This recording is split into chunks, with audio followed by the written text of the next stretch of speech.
Chapter 1501–1525 Supremacy Games 1501. The first ruler. To be sent off as the only spy and kickstart an entire invasion, it's obvious he is a big shot up there.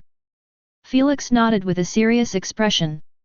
Since the spirit realm was sealed for the Eternal Kingdom's spirits, it meant that Duke Humphrey was sent off to the living world and allowed himself to die or turn into a spirit somehow.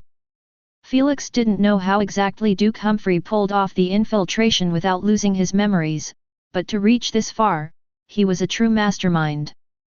Who is this strongest being exactly? Felix narrowed his eyes.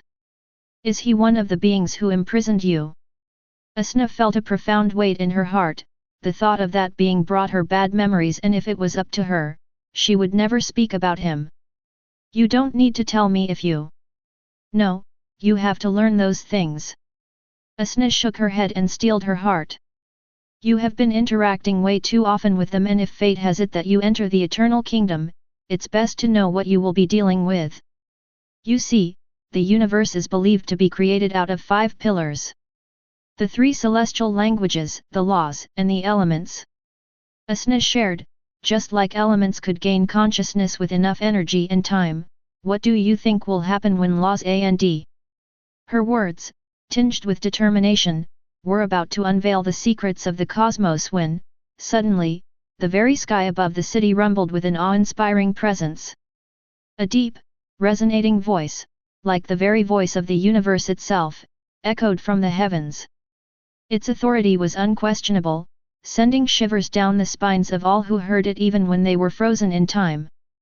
Child, the voice intoned, its power palpable, you have fooled enough.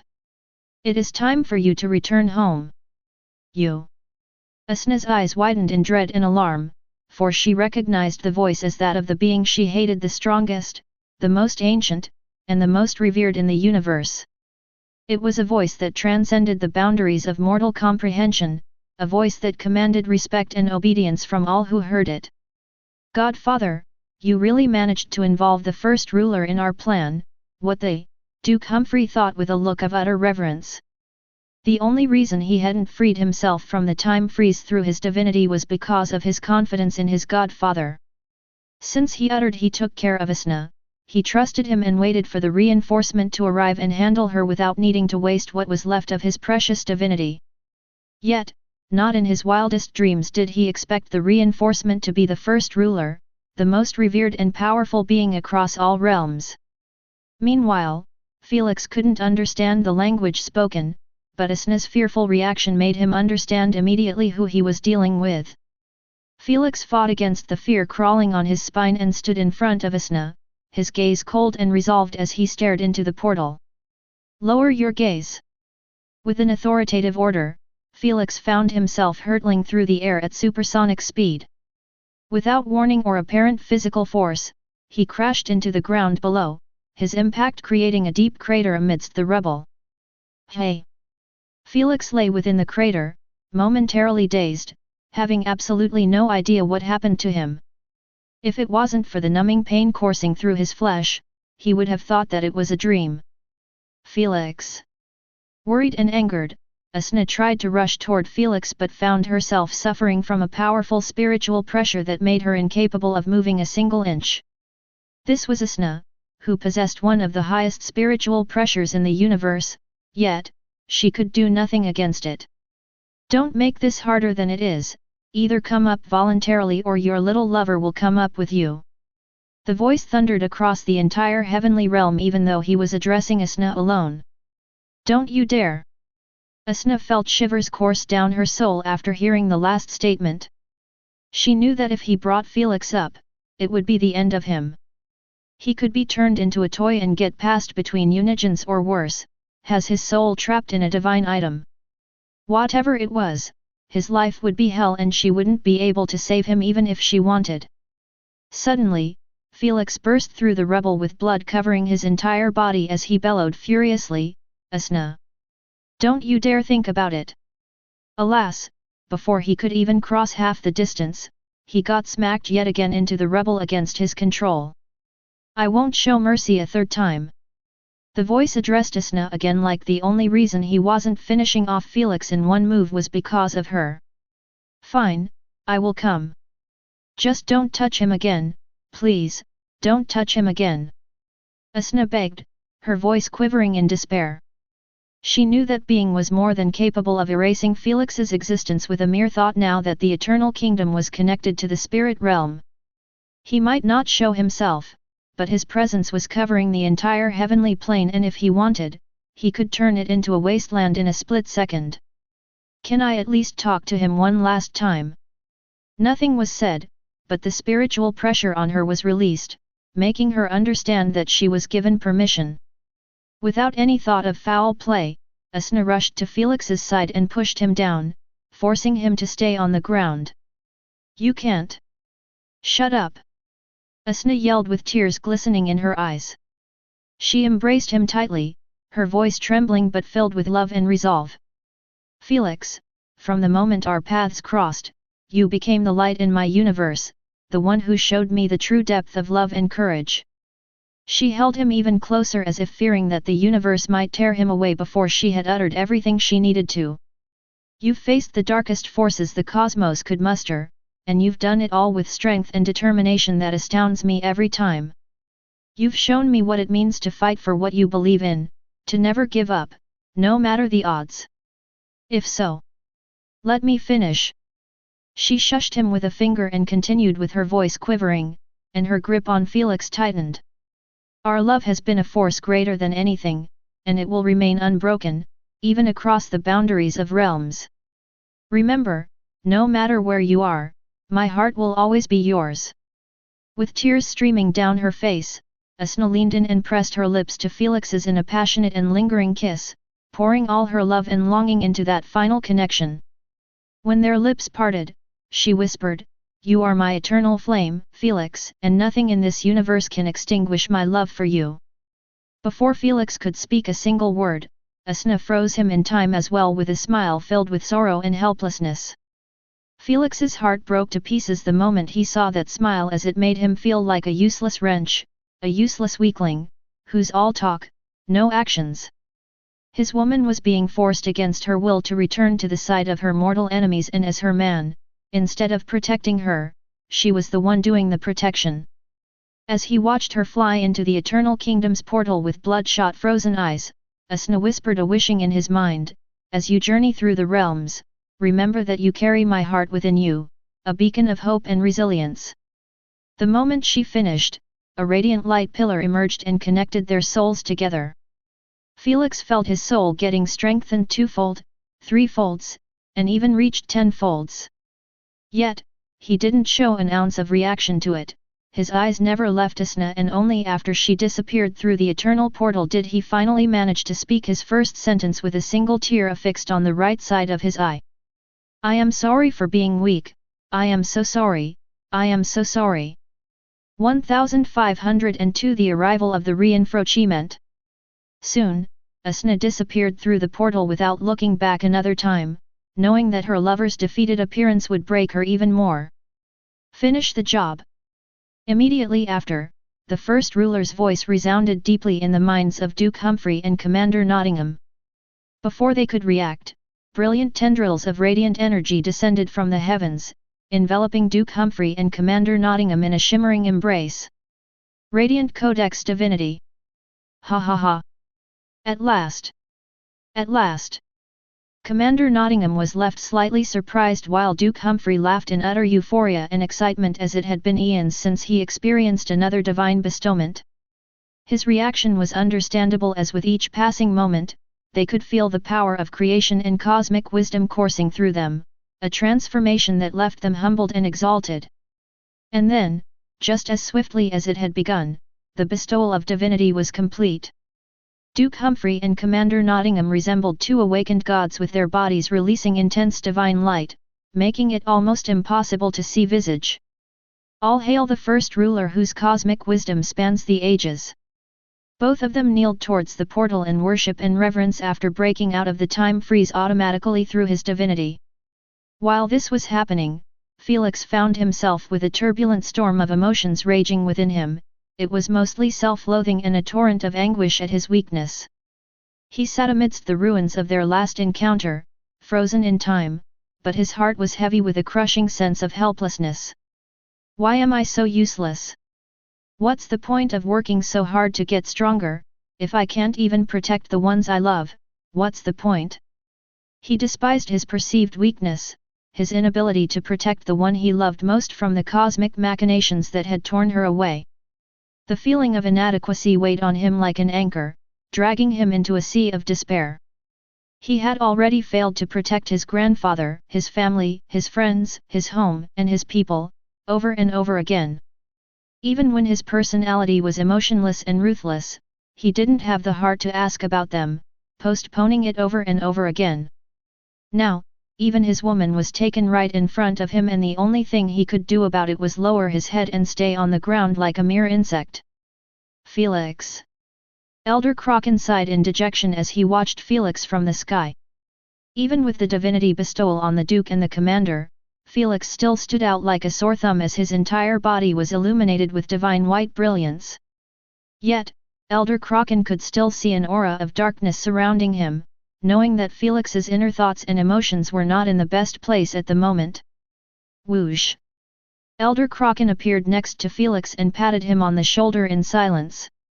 He neither comforted him nor lied to him and uttered that things would get better. The sudden emergence of the first ruler made even him, a primogenitor, keep his pride and ego to himself and bow his head in silence, understanding that a single out of line word would get him erased. Felix was shown mercy because of Asna, but he wouldn't be as lucky.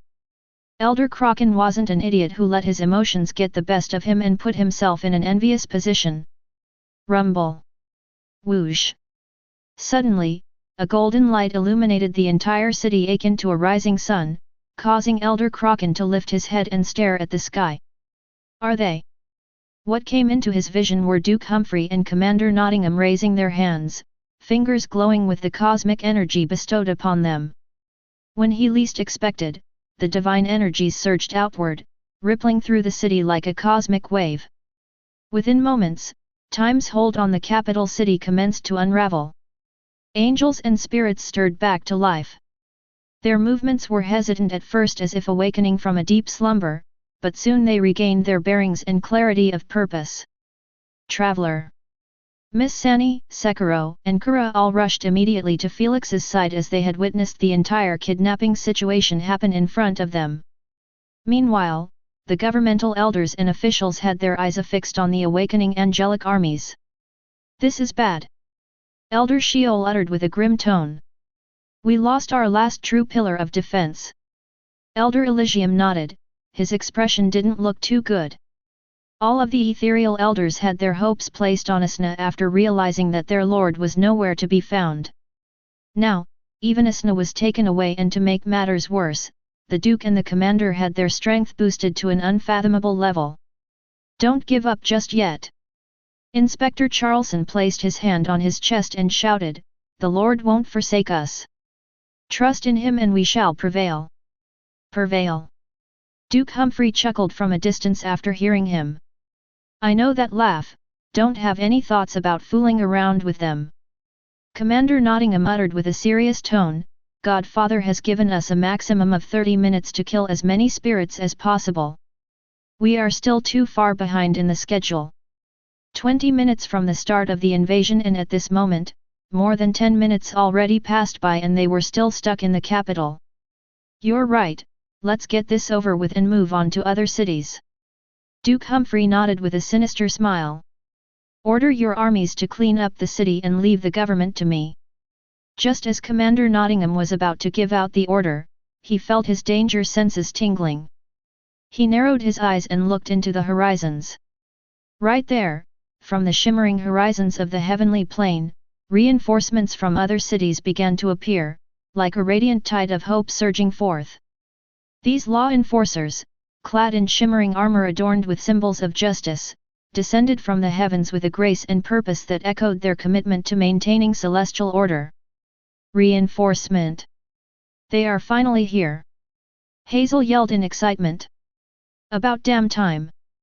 Nidam sighed in relief as he reached out in his pocket, wanting to light up another cigarette. The ethereal elders and the rest of the alive citizens seemed to have all had a bit of hope restored within them. The law enforcers, led by their distinguished captains, inspectors, and arbiters, formed an unbroken ring of spectral might that encircled the turmoil below.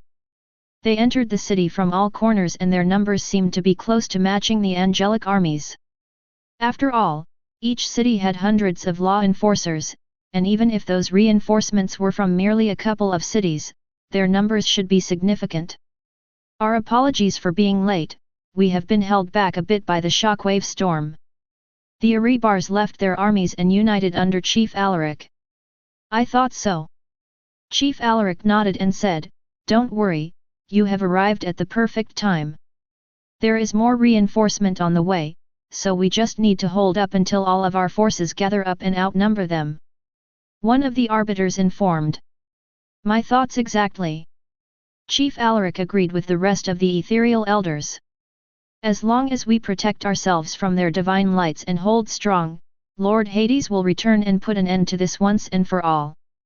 With the reinforcement backing them up, the Morales were on a new time high, and many law enforcers were ready to take revenge on their city. Everyone was just awaiting the order and a full-out war would be launched.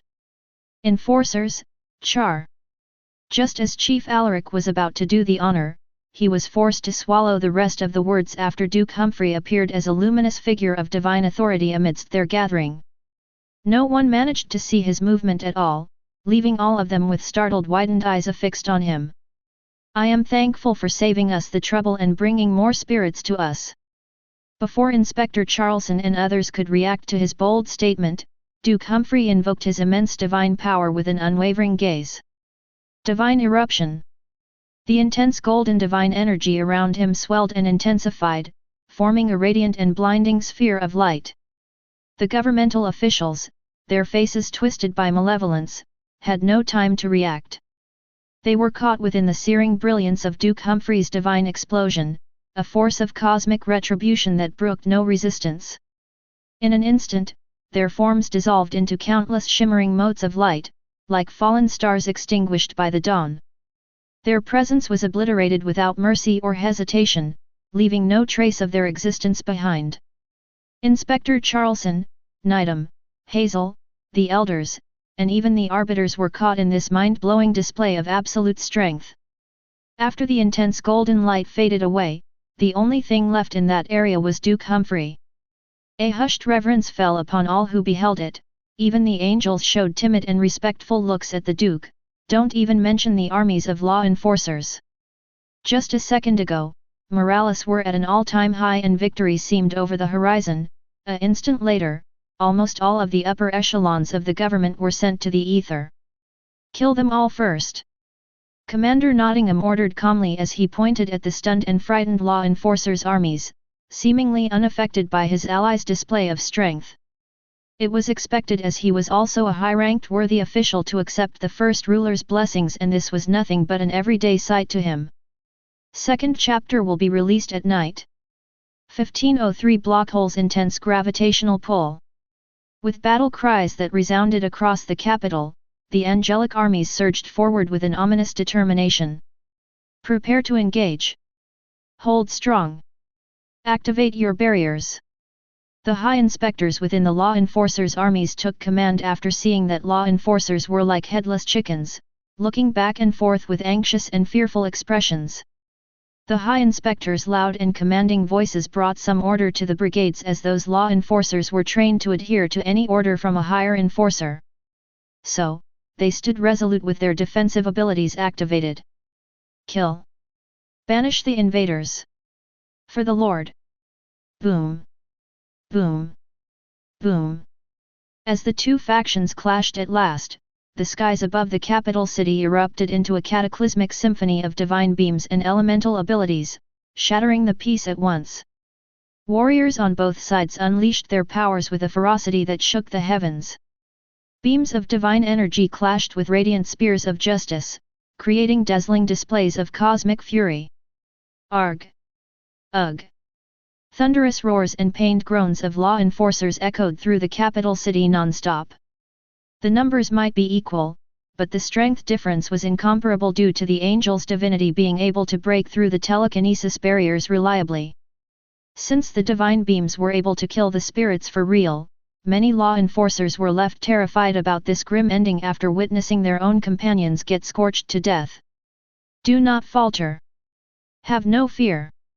For our Lord will revive us all. The high inspectors shouted lies, knowing that if their armies were to feel scared of death, it would be over for them. For the heavenly plane. Die. Most of the law enforcers bought the lie and had new crazed zeal in their eyes as they fought like there was a light at the end of the tunnel. In their minds, Lord Hades was capable of everything, and reviving them should be a piece of cake for him. Alas, they had no idea that the moment a soul gets erased from the universe, not even Lord Hades could do anything about it. Complete erasure implied leaving the universe, and Lord Hades' powers didn't outstretch outside of the universe. Tisk, ignorance is really a bless. Duke Humphrey clicked his tongue in irritation, not too pleased with the law enforce's non-surrendering stance. He was certain that his troops would emerge victorious at the end of the story, but time wasn't their ally. Commander, I think you should join the conflict personally to end it swiftly. Duke Humphrey suggested. What will you be doing? Commander Nottingham frowned. I have some unfinished business to handle. Duke Humphrey smiled coldly as he eyed the small gathering on the ground, consisting of Miss Sani, Sekiro, Kara, and Elder Kraken. Get it done quickly and come help out. Commander Nottingham permitted while taking off towards the biggest cluster of law enforcers and angels. Don't worry, this time I will make sure I end him with my own hands. Duke Humphrey muttered to himself, his tone dripping with venom. He had seen how Isna interacted with Felix and the way she decided to sacrifice herself for the sake of his safety. This made him realize that Felix might turn out to be a danger in the future, and as much as ridiculous it sounded, he wasn't planning to take any guarantees. It's best to nip it in the bud. With a sudden wave of a hand, Duke Humphrey appeared right above the gathering, akin to a deity blessing his presence to his worshippers. Without wasting a single ounce of energy in empty talks, he released the same divine eruption at them. However, the scene he expected didn't happen. He cancelled his divine eruption, and through the faded light, he looked at the far distance, where Elder Kraken stood above a mountain of ruins. He had 8 tentacles behind him and 6 of them held a person. In a gentle manner, he placed them all on the ground and uttered without looking at them, "Leave the city at once. I will buy you time." Right away.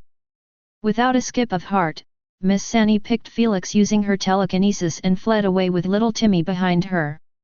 When Kara and Sekiro saw this, they could only show a look of appreciation at Elder Kraken's wide back and chase after them. They knew that Felix's head wasn't in reality at the moment, as he didn't bother to speak to them once after grouping with him. Even during Duke Humphrey's attack, he was still unreactive. Only Elder Kraken knew that Felix's trauma of when his planet got blown up and everyone he cared about died, was awakened. While he didn't fall into a coma from mere shock, his mind was too engulfed with bad thoughts and feelings to care about anything happening in the real world. Kraken, why are you doing this? Duke Humphrey asked with a curious tone as he approached him slowly. Why are you going this far for him? If it was to earn favor from the exiled Celestial, she has already been taken away and her fate would be imprisonment again. So, why are you specifically helping him when hundreds of law enforcers are dying by the second? Duke Humphrey started to catch on that there was more to Felix's relationship with Elder Kraken. In his eyes, there was no way they would be close enough to fight one's own battles without a deeper relationship. Because he is my little prodigy, and soon enough, there will come a day, when the entire universal order gets reshuffled by him. Elder Kraken shared with a faint kind smile. Duke Humphrey looked at him for a few moments in utter silence, and when he realized that Elder Kraken was serious, he couldn't help but break out in thunderous laughter. I would have never taken you for a comedian, ha ha ha, reshuffle the universe's order? Dear Lord, even the Unigens and rulers can only abide by it against their will. Duke Humphrey wiped the tears from his eyes from laughing so hard. Elder Kraken glanced backward and saw from a distance that Felix's eyes were starting to regain clarity slowly. He might be too naive, too kind, and too weak at the moment, but I fully believe that day will come. He chuckled a bit before proclaiming with a confident tone. The day when the universe shall bow under his command. Elder Kraken wasn't saying all of this as a joke or to make Duke Humphrey drop his guard. As one of the greatest soul masters in the universe, he had the ability to sense someone's greatness and potential from merely his soul. Before, Elder Kraken sensed only a great possibility in Felix's soul, but after what Asna did to him? His pupils reflected an extraordinary destiny, a fate, he didn't even sense in Asna's soul. It was like it was missing the final piece of the puzzle, and whatever Asna did to him had finally unlocked its full potential. I don't know what were you smoking before the invasion, but I guess its effect is kicking in at last. Duke Humphrey sneered, I am done wasting time chatting with a disappointment.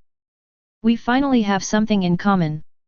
The moment he said this, Elder Kraken enshrouded himself in a watery essence of the deep and then summoned thousands of tendrils of water that covered the entire sky akin to a marine monster.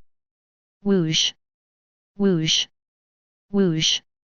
With a commanding gesture, he sent these water appendages hurtling toward Duke Humphrey, aiming to ensnare and drown him in the marine depths of his power. Begone! Duke Humphrey, resolute and unwavering, swung his hand to the side, and a radiant aura of divine energy merged as a massive palm and smashed the water tendrils into nothingness, evaporating upon contact instantly. With a determined stride, Duke Humphrey advanced, his gaze unwavering. He summoned a brilliant burst of divine energy that arced toward Elder Kraken, a force of divine retribution aimed at purifying the watery shroud that surrounded the guardian. Great Tide! Elder Kraken responded swiftly, summoning a torrent of raging water to block the celestial onslaught. The celestial energy engaged with the surging waves, creating a dazzling sight of cosmic power against the elemental might of the sea. Alas, the end result wasn't as glorious as the clash. The water tide evaporated immediately upon contact, not damaging the divine attack for even a little. What an irritating power! Irked, Elder Kraken clicked his tongue while evading the divine attack, knowing that a single touch would be the end of him. You aren't too bad yourself. I have no clue where you got this battle experience from and how you managed to hide it from us for so long. Duke Humphrey remarked with an icy tone as he manifested a massive golden sword made out of pure divine energy. But, it doesn't matter. Nothing can stop my divvy. Rumble. Before he could finish his sentence, a sudden and overwhelming tremor swept through the entire plane. It was as if the very foundations of the heavenly plane were being shaken by a cataclysmic earthquake of cosmic proportions. Angels, law enforcers, and spirits, caught in the midst of their struggle, looked at the ground in confusion as the capital city and the heavenly plane itself quaked with unprecedented force. What's going on? Duke Humphrey frowned, pausing his attack midway. Unbeknownst to them, the distant black hole had finally exerted its formidable gravitational pull upon the heavenly plane.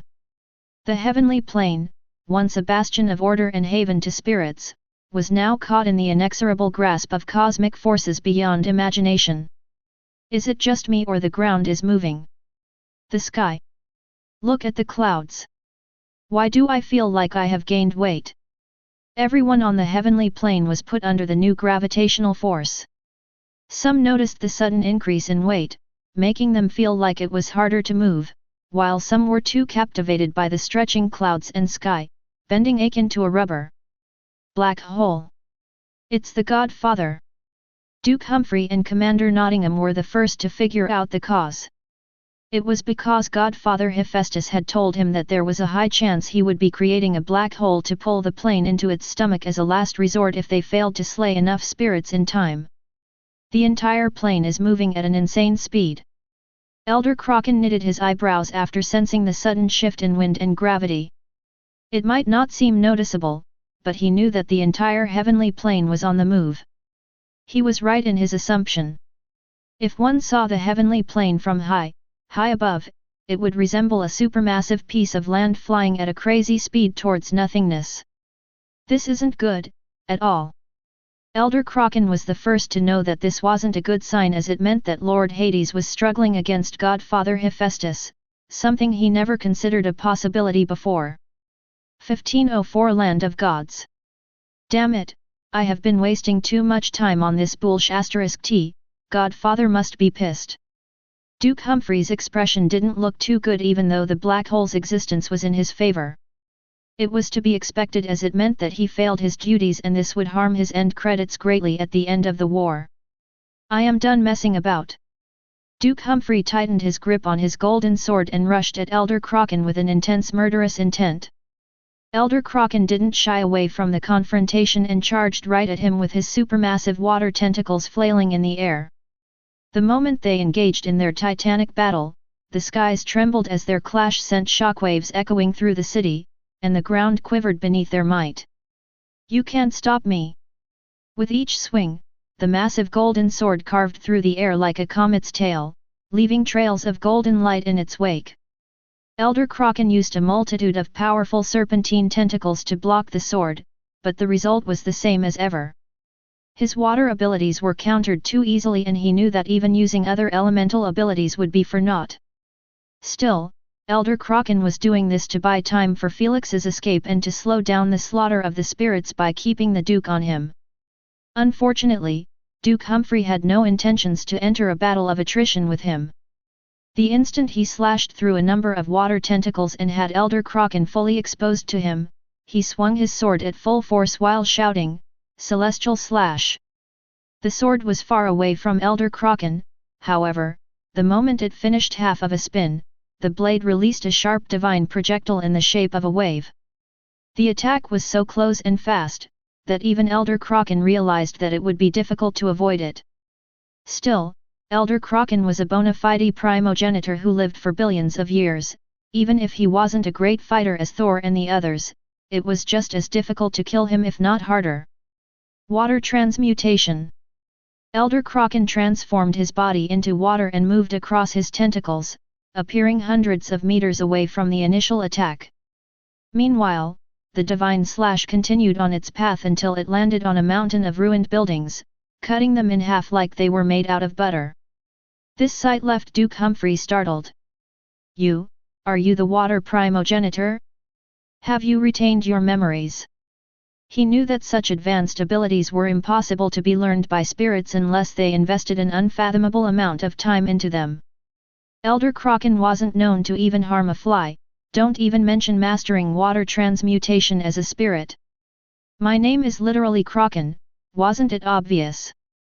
Elder Kraken chuckled, making Duke Humphrey feel infuriated. While Elder Kraken made it sound like it was easy to guess his identity, it really wasn't. Kraken was a well-known name used for many species in the universe and even used as a normal name for some marine intelligent people. Since not many people really realized how the water primogenitor looked in his humanoid form, it was too far-fetched to assume that he was the water primogenitor's soul. But now? It had never been more obvious with this fine control of water element.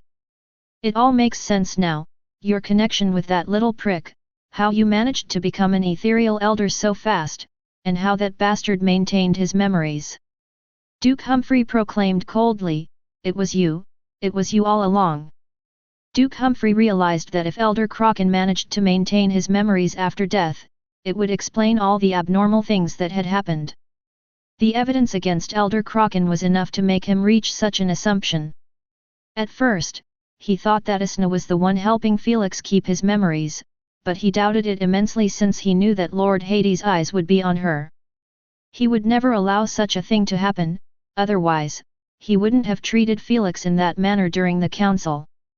With Hades' eyes focused on the exiled, Kraken had the chance and right equipment to transfer memories if they had really met outside of the spirit realm.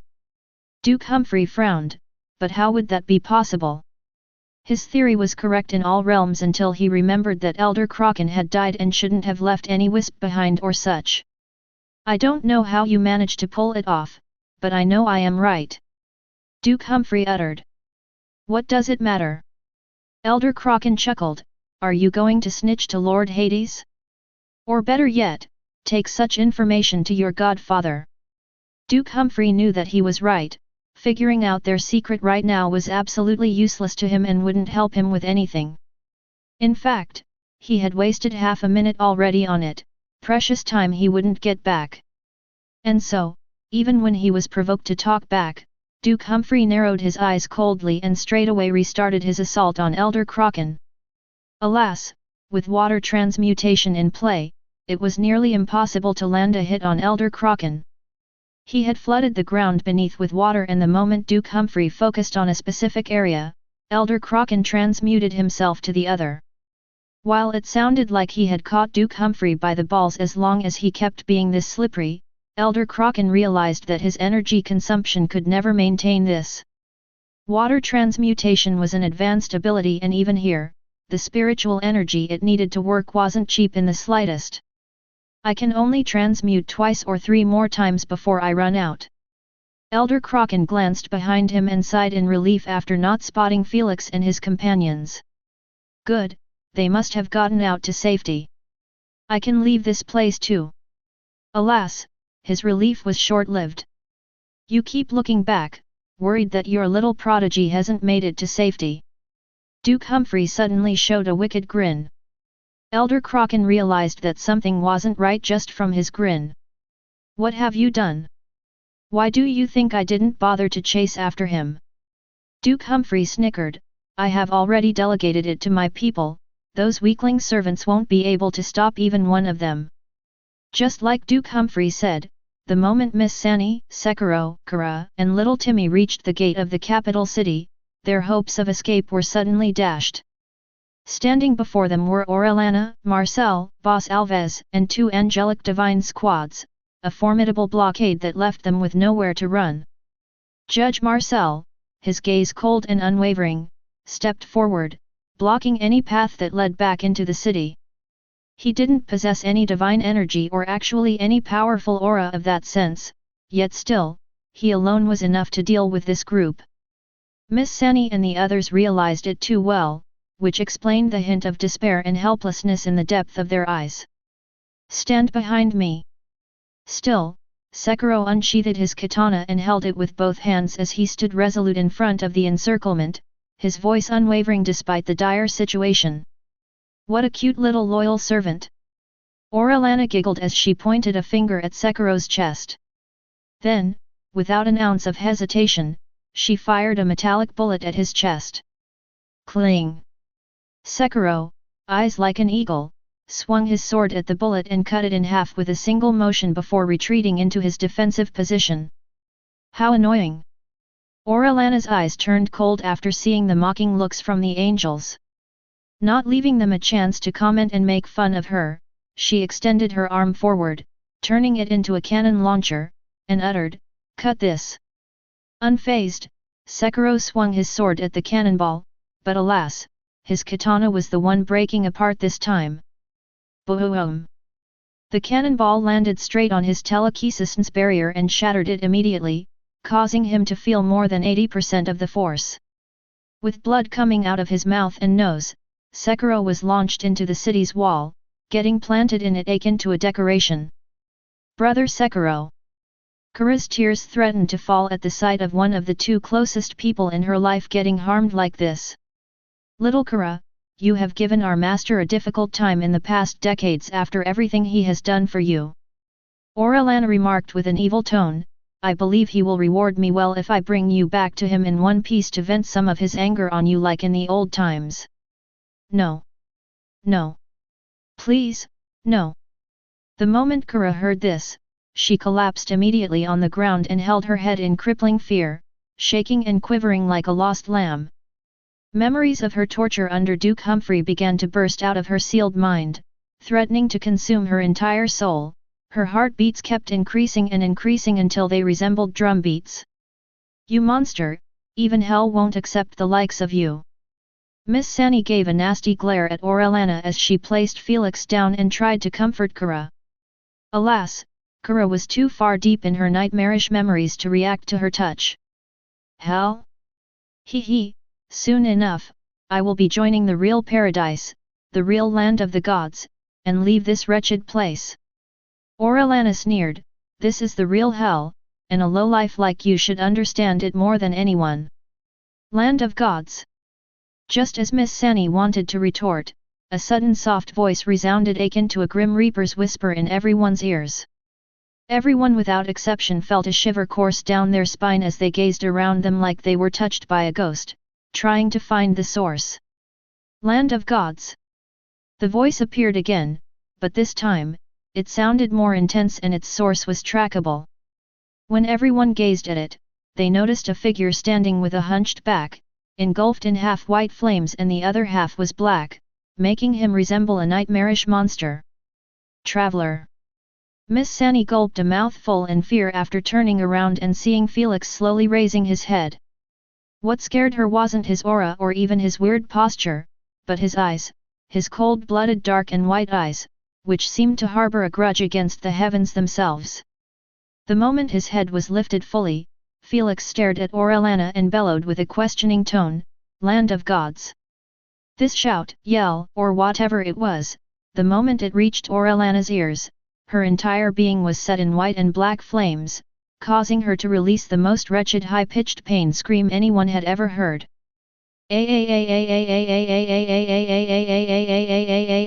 Triple A.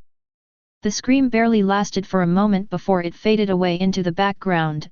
Just like the flying ashes of Aurelana, she had been burned out of existence without her realization. Who else wants to visit the land of gods? Felix asked. His voice was nowhere near his familiar one, and his roaming eyes resembled that of a vengeful spirit more than a human. Sorry for not uploading 2 chapters Sunday, something came up, and couldn't edit the chapter in time. I will make up for it tomorrow with a double release. Have a nice day. 1505 white flames, black flames. No one answered Felix's question as everyone's widened eyes were still affixed on the spot where Aurelana was standing. She was removed out of existence so abruptly, that none of them even managed to see it happen fully. You, what did you do? Marcel stuttered with sweat dripping down his forehead as he took a couple of steps back from Felix. Unresponsive, Felix merely extended his hand in Marcel's direction, and before he could even turn around and escape, his entire being was ignited in the same white and black flames. No!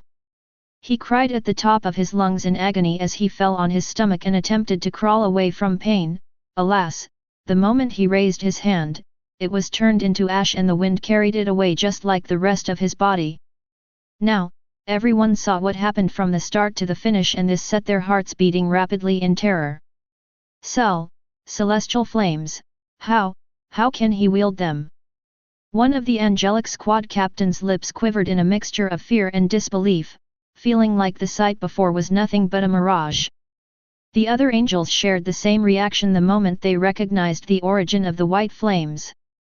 They had no clue what the other black flames were, but the white one could never be mistaken by them. That's because it was glorified as one of the most powerful weapons for the Celestials, a power far more extraordinary than even the divine energies. It can't be. It can't be it. Only ones blessed by Celestials can use such flames. The other squad captain denied the reality before him, but no matter how hard he tried, he just couldn't come up with another similar type of flame. Retreat!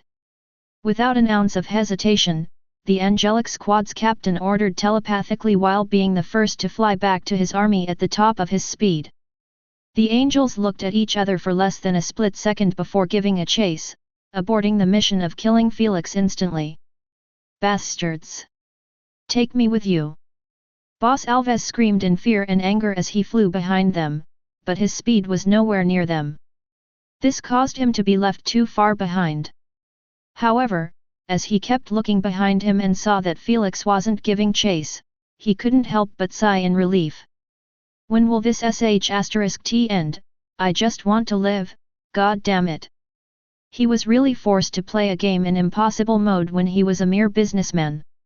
Meanwhile, Felix didn't give chase, at least, not right away.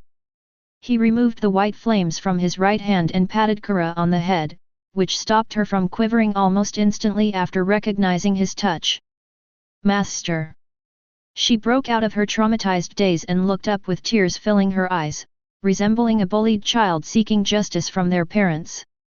Don't let such thoughts consume you, for I will make sure that everyone who harmed you perish today, Felix promised. His tone was as bone-chilling as ever, but it soothed Kara immediately. Help Sekiro recover, Felix ordered before taking off into the sky. As Miss Sani watched his inflamed back, she felt sympathetic toward anyone who would block his path. Controlled anger outburst, he is going to show them hell. She thought at the start that Felix had lost control over his emotions and was about to enter rage mode. But now? She realized that the situation was far more deadly for the invaders as Felix's heart was consumed with hatred and fury, but he didn't let them influence him. Still, while he seemed in control, it didn't mean that he was going to be merciful or soft. I just need to regroup with the angelic army and all of this will be over. Boss Alves thought to himself with a hopeful look, the Duke won't sign me a task anymore with all of his 5 heads Paris. Before he could finish his thought, a sudden chill coursed down his spine as if an icy hand had caressed his very soul. With an unsettling certainty, Boss Alves turned around and immediately after, his heart dropped to the bottom of his stomach. No. His fearful gaze met Felix, who had appeared behind him with 2 mesmerizing wings, one crafted from white flames, radiant and celestial in nature, and the other composed of dark flames, an embodiment of cosmic mysteries. Without so much as a glance in Boss Alves's direction, Felix soared past him with an effortless grace that defied description, heading towards the main war zone. Boss Alves' lips parted in bewilderment, too shocked to believe that Felix had actually spared his life after everything he did to him. Does he see me as a worthless bug undeserving of being killed? Boss Alves' pride was slightly wounded by the thought, however, soon, he slapped himself for having such suicidal thoughts.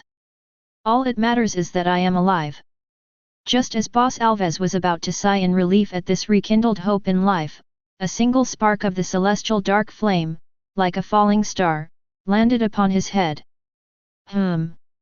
Before he could even react, the spark ignited a relentless, searing fire within Boss Alves's spirit, causing him to feel an unbearable sensation that seeped into the very core of his being.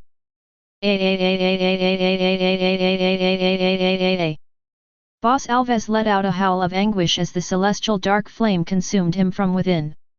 His once confident demeanor shattered, and he descended into a torment unlike any he had ever known. He fell to the rubble with a massive thud and started rolling on the ground, trying his best to turn off the flames. Alas, no matter what he did, the dark flames remained consistent in burning his soul. The worst part? It didn't seem like his flesh was melting off or disappearing like with the white flame. It was like the dark flame's job was to burn one's soul for eternity without any swift release. As Felix listened to Boss Alves' fading agonizing cries, his expression didn't change for even a moment. He was cold, unreactive, and just absolutely cold-hearted. Everyone who participated in this invasion and the kidnapping of my woman shall know pain, Felix uttered, each word filled with an inexplicable level of hatred and venom. Felix blamed himself before everyone else for being weak and failing to protect his woman, but this didn't mean that he was going to take full responsibility for it. Duke Humphrey, the fallen organization, the angels, and anyone who had a hand in making this invasion come to light were about to pay the price as well. Meanwhile, the battle between the angels and the law enforcers had come to an early closure with the addition of Commander Nottingham. With his overpowered and invincible divine prowess, he was able to erase hundreds of law enforcers in less than a couple of attacks. This drastic difference in strength couldn't be overcome even with numbers. Thus, the law enforcers' armies were torn apart, and the smell of death ran a rampage among their ranks until it consumed the surviving members and made them fall into utter despair. The moment despair spread among the brigades, there was nothing the high inspectors could do to raise the morale again, even lies failed to do the job. Ultimately, the surviving high inspectors ordered a large-scale retreat to gather with the upcoming reinforcement from further away cities. Commander Nottingham let them be, not wanting to waste his army's time chasing a couple of hundred spirits. Instead, he issued a decisive order. Start purging the city of the spirits and wisps. Finish it in less than 5 minutes. Yes, Commander. The angelic armies replied simultaneously, causing the sky to shudder at their glorious bearing. None of you are going anywhere. The moment the last echo of their shout died out, Felix's voice resounded in their ears akin to the Grim Reaper. Startled and confused, the angels searched around them for the source of the voice. Soon, they located Felix at the very center of their 1,000-men formation. The very air around him seemed to glow with celestial energy as he suddenly unleashed the full might of his celestial flames. Whoosh! Whoosh! Felix's wings, transformed into supermassive appendages that spanned hundreds of meters, unfurled with a magnificent demonstration of celestial authority. They radiated with a marvelous glow, casting a luminous aura that engulfed the battlefield. A split second later, Felix closed his eyes and listened to the harmony of cries and screams in blissful enjoyment. The second chapter will come a couple of hours later. 1506 A rematch with the Duke. Arg! The celestial fires danced and spiraled, their heat and intensity searing through the ranks of angelic armies with unmatched ferocity. Close to 1,000 angels found themselves caught within the all-encompassing celestial conflagration, their radiant forms unable to withstand the overwhelming power of Felix's celestial flames. They cried out in agony as their bodies were consumed by the unrelenting fire. How? Commander Nottingham watched this scene unfold before him with a stunned look, incapable of believing his eyes. He thought that with Isna gone, they had gotten rid of the celestial flames at last, but it had emerged, and more furious than ever. What's going on there? Duke Humphrey narrowed his eyes in focus after spotting the cataclysmic event ongoing high above. Haha, looks like your luck has run out after all. Elder Kraken chuckled. With a mere glance, he was able to sense Felix's soul within the whirlpool of celestial might, realizing that his prejudgment from before wasn't wrong and that Isna had truly done something remarkable to Felix. You are the one in luck. Don't let me catch you again. Duke Humphrey clicked his tongue in irritation as he flew away, not wanting to waste his time on him when their angelic armies were receiving a beating from a stranger. After he arrived, the sight that greeted him caused his forehead to have black lines etched in it. More than 40% of the angelic army was gone and the rest were escaping with terrified expressions from the massive celestial wings, fearing a small particle would land on them and erase them too. Duke Humphrey grouped up with Commander Nottingham and both of them shared solemn expressions. That B*TCH didn't leave without making it harder for us. Commander Nottingham exposed, she has blessed her plaything with her celestial energy. I can understand that. But what's the deal with the dark flames? Duke Humphrey frowned. Have you ever seen such a thing before? No. Commander Nottingham shook his head. It might be something special related to her. After all, we have never seen her in action before after she got exiled. Duke Humphrey agreed with his assumption and then said. We are running out of time and we can't have this prick ruin our efforts at the last lap. Order the angels to focus on the spirits on the city and let's get rid of him. My thoughts exactly. Commander Nottingham nodded while extending his hand forward, manifesting a magnificent gigantic lance of divine light. Then, he narrowed his eyes at Felix who was barely noticeable through the raging celestial flames. The moment he locked on him, he tightened his grip on the divine lance and hurled it with a thunderous roar. Haa! Whoosh!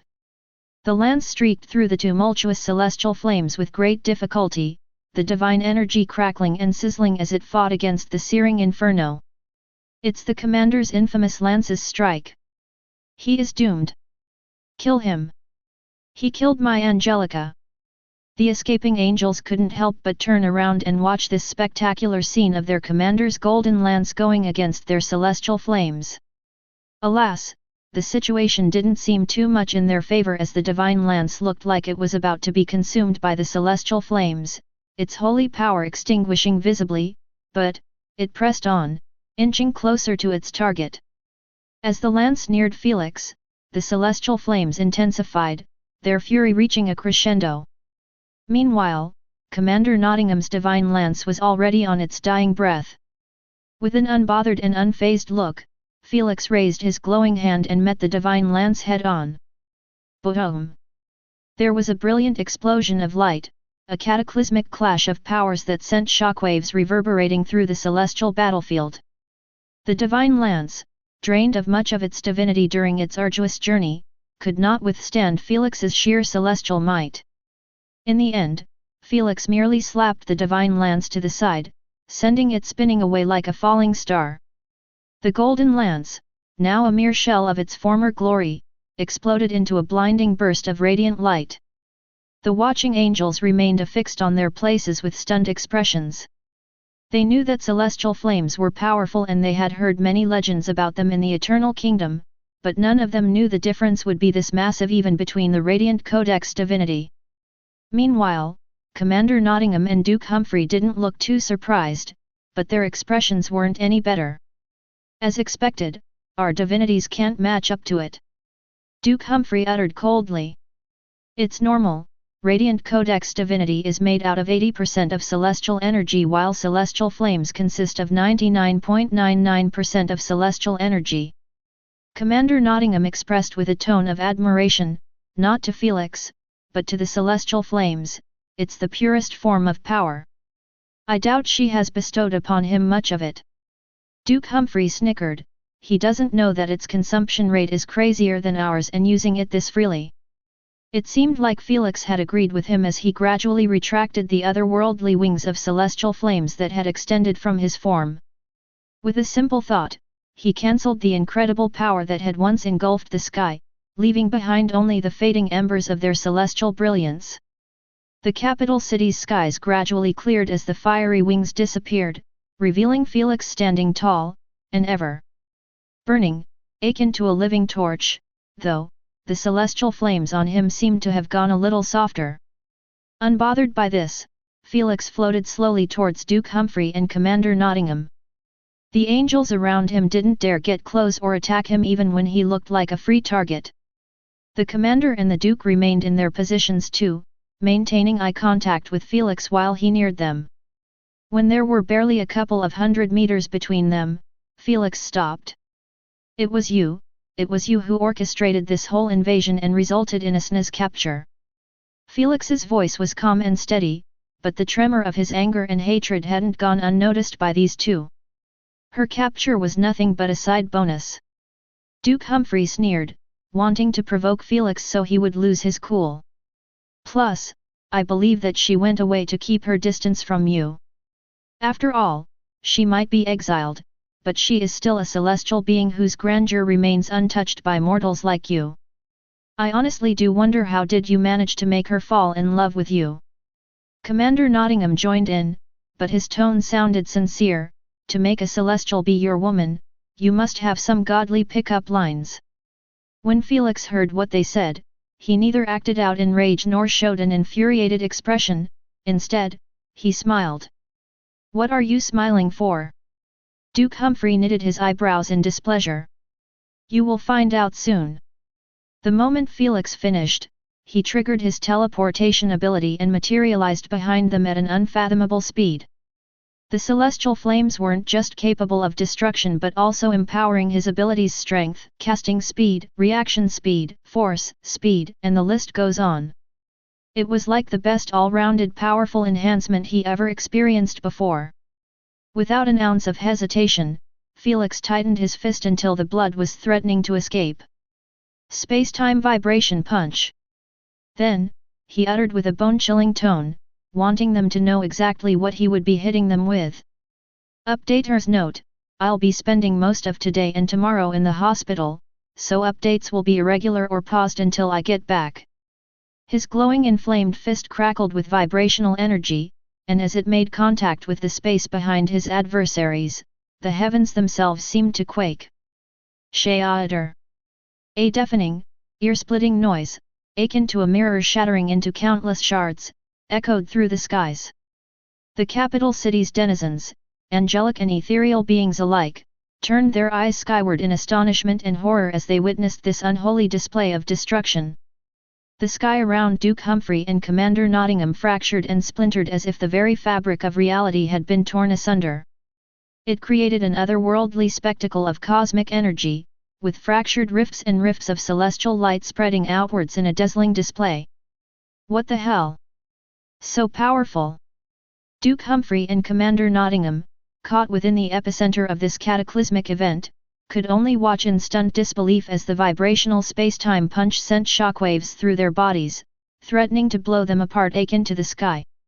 If it wasn't for the divine energy shielding them and cancelling those shockwaves as they came, their souls would be swimming in the ether by now.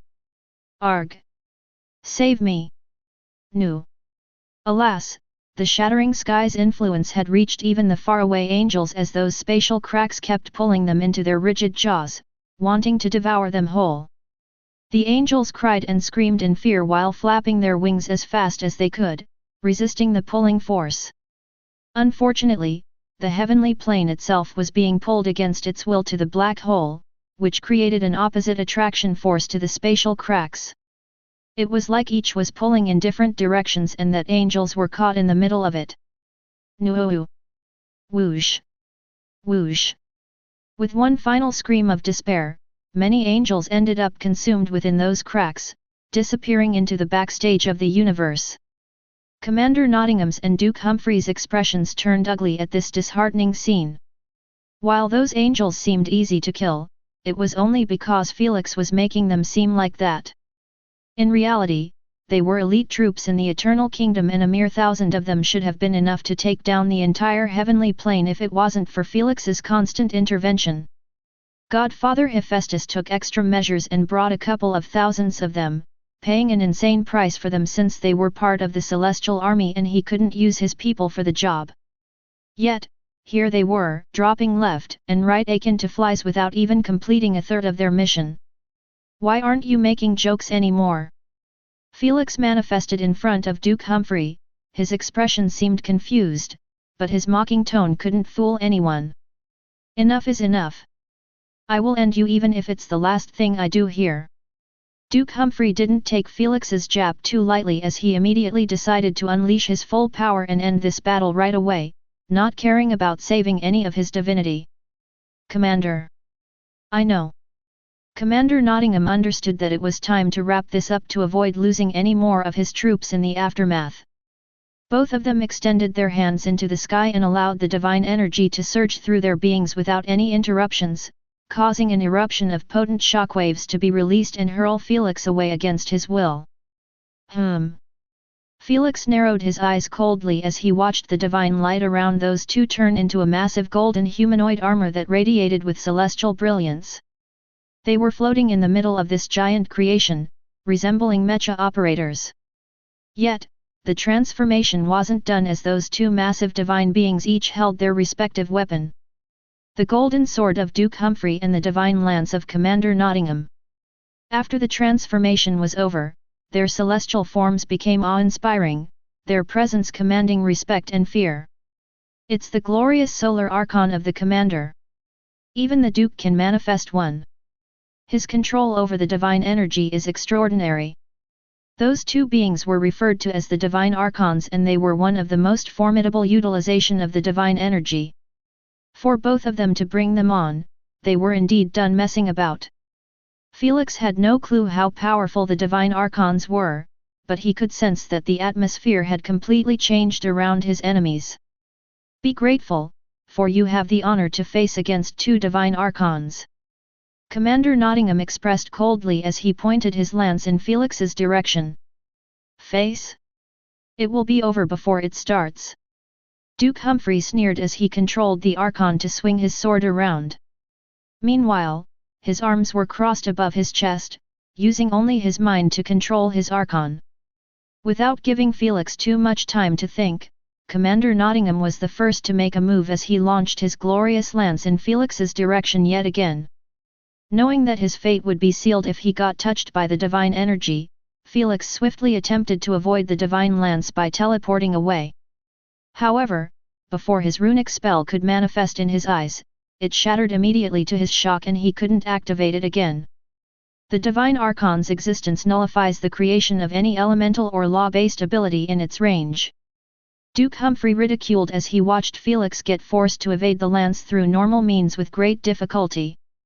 When Felix heard him, he tried to check his statement's validity by using another ability, but soon, he was forced to accept the reality before him as nothing he tried to activate worked. When Duke Humphrey joined the confrontation too, Felix understood that only his celestial flames could get him out of this.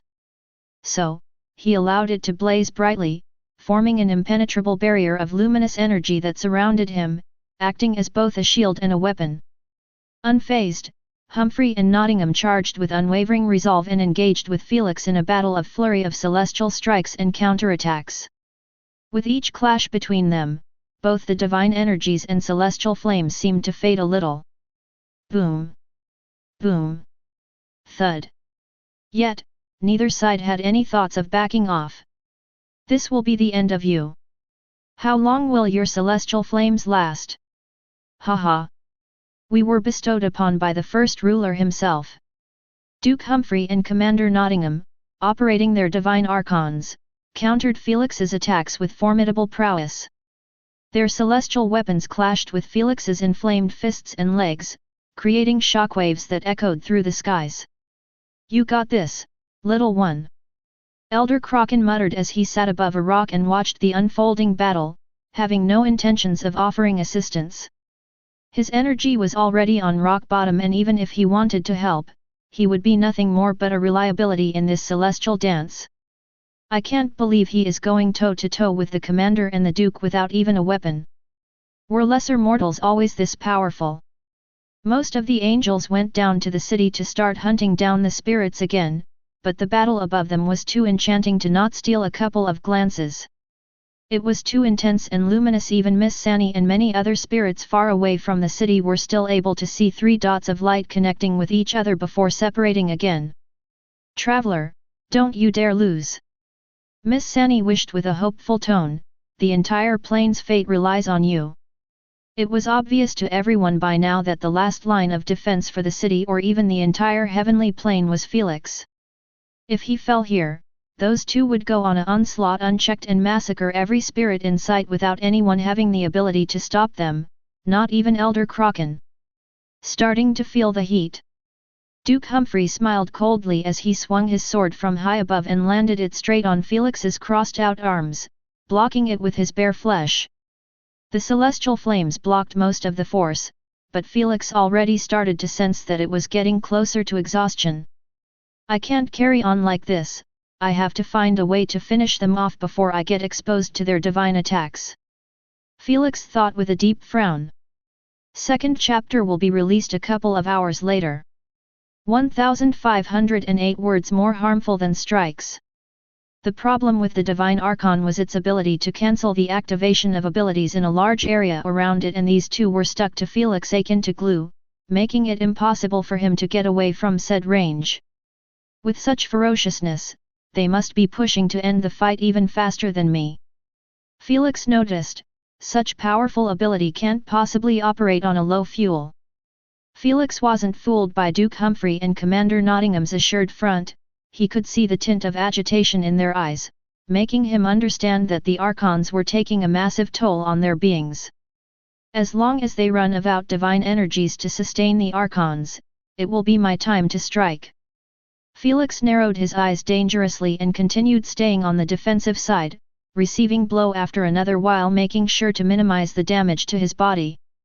He planned before on rushing things out, but he understood that was his enemy's plan all along, to bait him into panicking and charging a powerful attack with his celestial flames, which would end up bringing it into complete exhaustion. Since they were baiting him to go for it, it implied that they were confident in their Archon's strength to block it successfully. This prick isn't taking the bait. Duke Humphrey cursed in his mind, not liking Felix's cool-headed look. Just keep pressing him, he is bound to crack and go all out. Commander Nottingham said. Duke Humphrey went the extra mile and started provoking Felix with each blow he landed on him. What a weakling, your inability to protect your beloved WH*re is a testament to your feeble nature. Felix's expression turned icier and his murderous intent tripled at least the instant he heard his taunt. When Duke Humphrey noticed the change in his expression, he smiled coldly and continued, "You must be having retarded thoughts of rescuing her from her imprisonment. How can you even have the nerve to think like this when you can't even defeat us?" The moment he finished, Commander Nottingham took advantage of an opening and thrust his lance into Felix's waist. Boom! The lance made contact and Felix got hurled far away against his will with blood dripping down his mouth, receiving a decent amount of damage. In an effort to save up his celestial flames, he concentrated them into his arms and left the rest of his body with a weak version. Now, he paid the price the instant he allowed Duke Humphrey's venomous words to touch his being. Usually, this kind of provocation fell on deaf ears when it came to Felix, but the whole capturing situation happened just a few minutes ago and the wound was still a wide hole. Felix was barely coping with accepting that it even happened, and if it wasn't for his rage and hatred, he would have already let the negative thoughts consume him. Whoosh! Duke Humphrey appeared next to Felix yet again and showed him a venomous grin before uttering word by word, "Why are you even trying? Why are you even existing? Haven't you already died? And if it wasn't for that B*TCH's grace, you wouldn't even be in the heavenly realm, you are a nobody. You always were and will always be." Boom! Duke Humphrey's sword struck Felix's arms and this time, the result was far more promising as Felix's body got thrown away yet again, losing the confrontation. It was clear that his mind was out of the game as with each sentence, Felix felt like a dagger stabbed into his soul, more painful and agonizing than those strikes. Just give up and embrace the peacefulness of the ether. You won't disappoint anyone anymore and your beloved won't be in constant worry about your safety, just give up and free yourself and everyone from the trouble of associating with a failure like you. Duke Humphrey's words were targeted at Felix's self. Hatred like a poisonous arrow, Felix already was struggling to accept his failures to protect the ones he loved and barely had his head above the water. Duke Humphrey was now drowning him and telling him to stop struggling and let himself drown, which was the answer to all of his current negative thoughts and problems.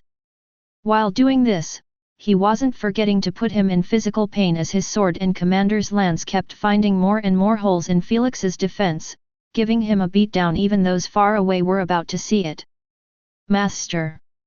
Kara yelled with tears dripping down her cheeks as she watched the two golden dots smacking the small white dot around like it was a ping-pong ball.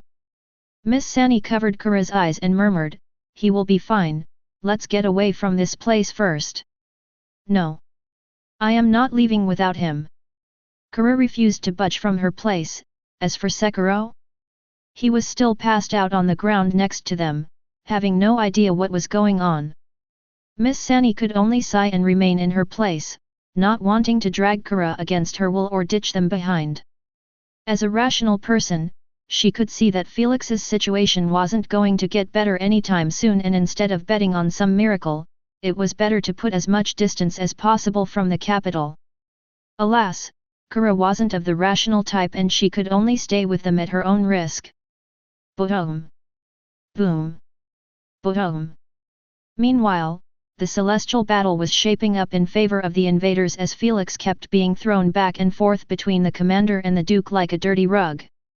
Duke Humphrey didn't even need to continue his provocation as his widened pleased smile showed his confidence in winning the battle at last. His body is all shattered and his celestial flames are giving in, it's time to finish him off once and for all with a combined powerful strike. Commander Nottingham said. Agreed. We barely have less than 10 minutes before the deadline, we can't drag this for another second. Duke Humphrey nodded. Felix's celestial flames were indeed beginning to dim, signaling a moment of vulnerability. Unwilling to drag this any longer, Duke Humphrey and Commander Nottingham channeled their divine powers, gathering an immense amount of celestial energy into their respective weapons, the golden divine lance and the radiant sword. Their celestial authority surged, and the heavens themselves seemed to tremble in anticipation after pointing their weapons in Felix's direction. Felix seemed like a floating ruined corpse, barely able to stand up straight no matter how much he struggled. I can't believe I will be wasting all my divinity on a vermin. Duke Humphrey spat in disgust one last time before he ironed his wool and unleashed their combined attack. A blinding, awe-inspiring beacon of divine energy erupted from the tip of their weapons. The heavens were set ablaze with their divine beams, a force of pure destruction aimed at erasing Felix from existence. Master! Don't look! Kara, Miss Sani, Elder Kraken, and all watching spirits seemed to have been frozen in despair at the sight of the divine beams rushing at Felix. However, just as the combined divine beams neared their target, something unexpected occurred. Felix, who had appeared vulnerable moments before, opened his eyes with a cold, sinister smile spreading across his face. It was a smile that held the promise of retribution. Release. In that critical moment, Felix summoned the last reserves of his celestial flames, erupting them in facade of him like an impervious shield. The celestial flames blazed with newfound intensity, forming an invincible barrier of radiant energy that stood firm against the onslaught of the combined divine beams. Boom! The clash of celestial forces created a stunning spectacle, with blinding light and cosmic energy colliding in a cataclysmic explosion. Hey! Duke Humphrey and Commander Nottingham were left with widened eyes at this marvelous scene, not bothering to appreciate its beauty.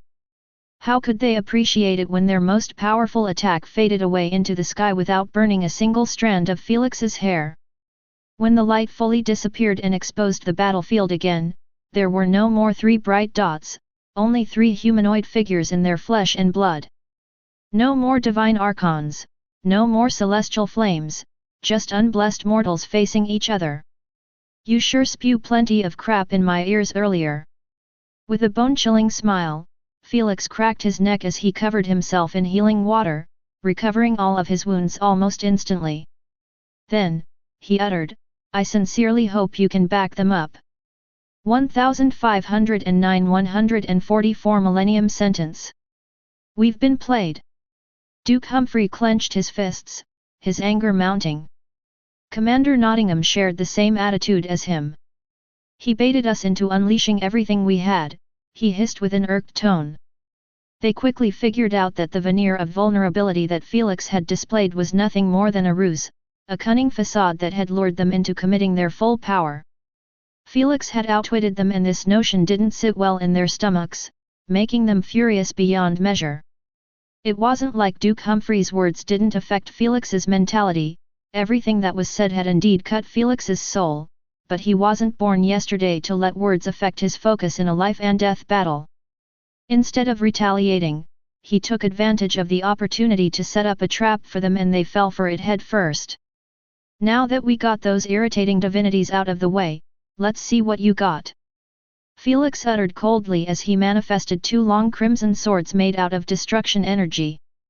Not giving them the chance to figure things out, Felix covered himself in sizzling electrical discharges and dashed through 5 emerging electrical rings in front of him, which were boosted by a time acceleration spell. Whoosh! He instantly disappeared from his place, leaving behind him a mirage like he hadn't even moved from his place. The instant the mirage faded away, Felix was already past Commander Nottingham. You! Commander Nottingham, caught off guard by Felix's incredible speed, turned around just in time to meet his adversary's gaze. However, it was too late to react. In an instant, Felix's crimson swords had already sliced through his celestial armor and body as though they were made of mere paper. A shocked gasp escaped Commander Nottingham's lips as the devastating impact of the attack hit him. Slice! His celestial form seemed to momentarily hang in the air, suspended in disbelief, before his body began to split into 2 distinct halves. The severed halves of Commander Nottingham's form fell to the ground, their radiant light dimming, akin to a broken fallen star. Duke Humphrey, the angels, and the spirits alike stared at the falling corpse with stunned expressions, finding it hard to accept this extraordinary outcome. Just now, Felix was being beaten senseless left and right. A split second later, Commander Nottingham was killed and disposed of akin to trash in a single strike. As expected, you have been relying on your divinities far too much, your battle experience is almost null, Felix remarked calmly as he stared at his crimson swords. This wasn't even his most powerful attack, and yet, a brigade commander of the Celestial Army couldn't block it without relying on his divinity. Looks like the Eternal Kingdom's mortals are much weaker than I anticipated, Felix uttered as he approached Duke Humphrey. Duke Humphrey turned to face Felix, his heartbeats started to accelerate in agitation and fear the instant his eyes made contact with Felix's. He could feel Felix's hatred and murderous intent from here even when Felix's visage remained indifferent. His guts screamed at him that if he landed in his hands, his fate would be much worse than Commander Nottingham's. As for fighting Felix, he had already failed to win against him and even got almost killed during their first battle. If it wasn't for his divinity saving his ass, he wouldn't have been here to have a rematch. Now, that he had exhausted it thoroughly, he was smart enough to recognize that his life wasn't in his hands anymore. Fine, you have won. I surrender. Duke Humphrey raised his hands into the air as he relied on his talk no jutsu to get him out of this mess in one piece. You don't have to take your anger on me, I can help you with information about the Eternal Kingdom and even give you the exact location of your beloved. Realizing that Felix's weakness was Asna, he placed a bet that Felix might consider capturing him alive to extract information instead of killing him. This was all Duke Humphrey wanted, to buy time, until his godfather could save him. Alas! His persuasion technique was about to fail him again. Whoosh! In the blink of an eye, Felix manifested in front of Duke Humphrey's face until they were mere inches from each other. They were so close that Duke Humphrey was able to read the exact runic details in the hexagon within Felix's pupils. Before he could break out of his daze, he realized that he couldn't move a single finger anymore. His entire body was frozen in time and the only thing he was able to control was to show how much despair and terror was reflected in his pupils. I saved a fraction of my celestial flames just for you. Felix whispered in the Duke's ears softly, but his voice was so sinister, that Duke Humphrey would have lost complete control over his bowls if it wasn't for the time freeze. What will he do to me? Duke Humphrey's thoughts and emotions were in complete disarray after noticing a tiny candle-like black flame ignite on top of Felix's finger. It was burning softly and dimly, appearing like it couldn't even burn a fly, yet, the closer Felix's finger got to Duke Humphrey, the more intense the dread he felt. You have spoken 144 words during your taunting barrage. That's the number of millennia you will be sentenced for. Felix uttered icily as he touched Duke Humphrey's forehead with the celestial black flames. In an instant, a profound transformation took place. Duke Humphrey's body, once resplendent in its golden divine armor, was suddenly engulfed in eerie black flames. The infernal fires danced and crackled, consuming his celestial form with an intensity that defied the natural order. Felix snapped his finger and released Duke Humphrey from time constraints. The moment he did so, Duke Humphrey, his voice filled with agonized disbelief, cried out as the black flames consumed him. Please! Please! Make it stop! I beg you! Please! Duke Humphrey implored with a high-pitched voice as he kept beating himself up and trying to remove his clothes, to kill off the flames. Alas, no matter what he did, the black flames kept burning at the same intensity. The worst part? It could neither turn off nor burn off its target completely. Ignoring his heart-breaking screams, Felix manifested two massive white crystallized pillars with chains dangling from their sides. Then, he controlled the chains to lock them around Duke Humphrey's waist and feet, before spreading him apart in the shape of a star. This made the pain even worse for the Duke as he couldn't move even if he wanted, leaving him with only one outlet to ease the pain if not by a 1%. Please! Please! Save me! Godfather! Save me! His screams echoed throughout the capital sky and reached the ears of the angels and spirits below. It was a music to the spirits' ears, but a terrifying sound to the angels, who had yet to recover from the shock of their commander's corpse lying on the rubble near them. When the angels looked at Felix and saw that he was looking at the ground, their legs almost gave out from dread. I do, Don't want to do this anymore. Monster, he is a monster. Run while you still can. Hold your positions. Anyone who deserted won't return to the kingdom. Just one look was all it took for most of the angels to ditch their duties and fly off into the distance at the top of their speed, knowing that Felix's next targets were them. If even their commander and the Duke failed to take him down with divine archons, how could one expect to stay behind and deal with his wrath? The next in command in the army tried his best to restore order. Alas, Duke Humphrey's heartbreaking screams were like a constant reminder of the angels' fate if Felix caught them, making it impossible for them to not run away. 1510 Shatter. While the angels were either running away or regrouping under the second-in-command to seek a way out of this doomed situation, the spirits and law enforcers outside of the city were seen cheering at the top of their lungs. A wave of jubilation swept through their ranks as the capital city's skies were filled with cheers and an overwhelming sense of relief and triumph. Law enforcers and spirits who had fought tirelessly to protect their city and its inhabitants rejoiced in the knowledge that their unwavering efforts had not been in vain. Even though no one knew Felix's identity due to the far distance between them and the battle, he was hailed as their hero and savior. Meanwhile, Kara, who had endured the torment of Duke Humphrey's cruelty in the past, watched with a mixture of emotions as the once mighty ethereal elder was consumed by black flames. His agonized screams echoed through the skies, a stark contrast to the arrogance and cruelty he had shown before. Sob, sob. Tears flooded down her cheeks uncontrollably the more she listened to his agonized screams. For Kara, this moment was a well-needed vindication, a form of poetic justice that brought a semblance of closure to her own painful experiences. Felix had promised her that everyone who harmed her was going to pay a grave price, and he delivered his promise. Meanwhile, uncaring about Duke Humphrey's constant *tchy screams and the cheering noise below, Felix lifted his head and stared deeply into the Eternal Kingdom portal. Asna. Felix tightened his fists until white showed and lowered his head in disappointment. He was disappointed in himself for not having the courage to go through the portal and seek out his woman. His emotional side wanted him to do it, but his rational side stopped him from committing such foolishness. Be patient, Felix, be patient. Asna isn't going anywhere and I doubt anyone will dare harm her. Felix exhaled deeply. You are nothing but a hindrance to her at the moment, and if you want to save her for real, you need a real plan and the strength to back it up.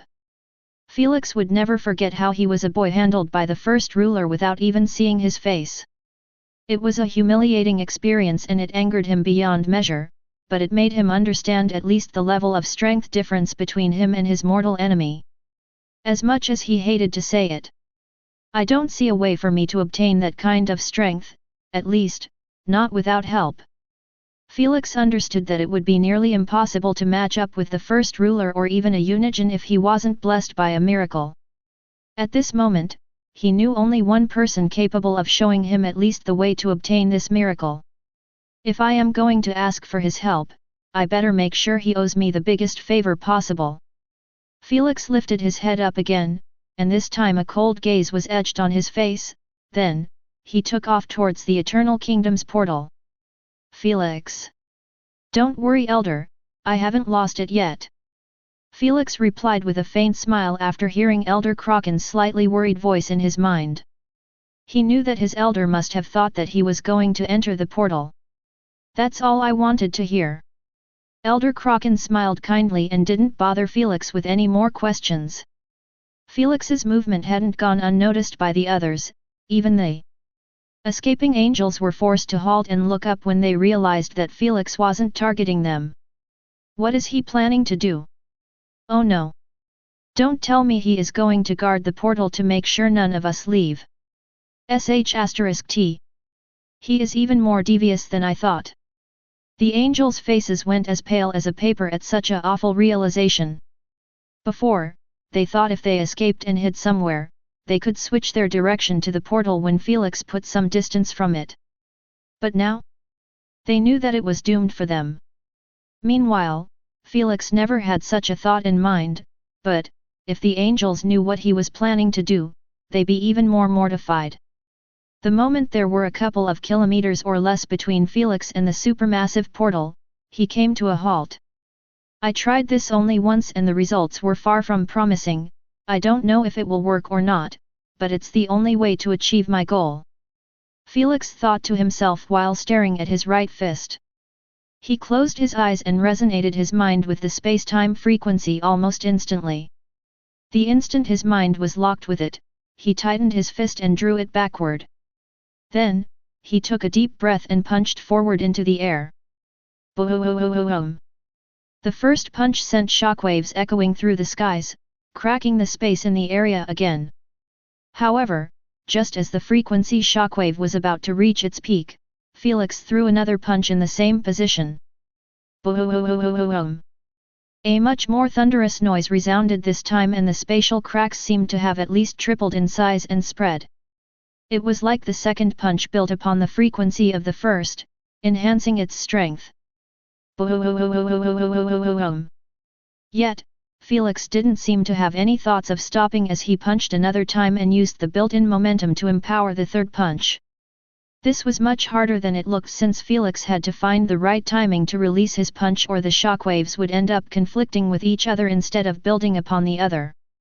He continued doing so under the watchful gazes of the angels and spirits, staring at the shattering sky with a dumbfounded look. None of them knew what he was doing, but the notion of a person capable of breaking such a large area of the sky was enough to chill their blood. After the seventh punch, Felix's fist and entire body seemed to be vibrating at a rapid speed like he was put in a mixer. Felix knew this was the result of his punch's recoil as his body also took a little of the damage each time he forcefully built on the space-time shockwave. This is the last one, either the portal gets destroyed or my body will be shattered apart, leaving me as a wisp.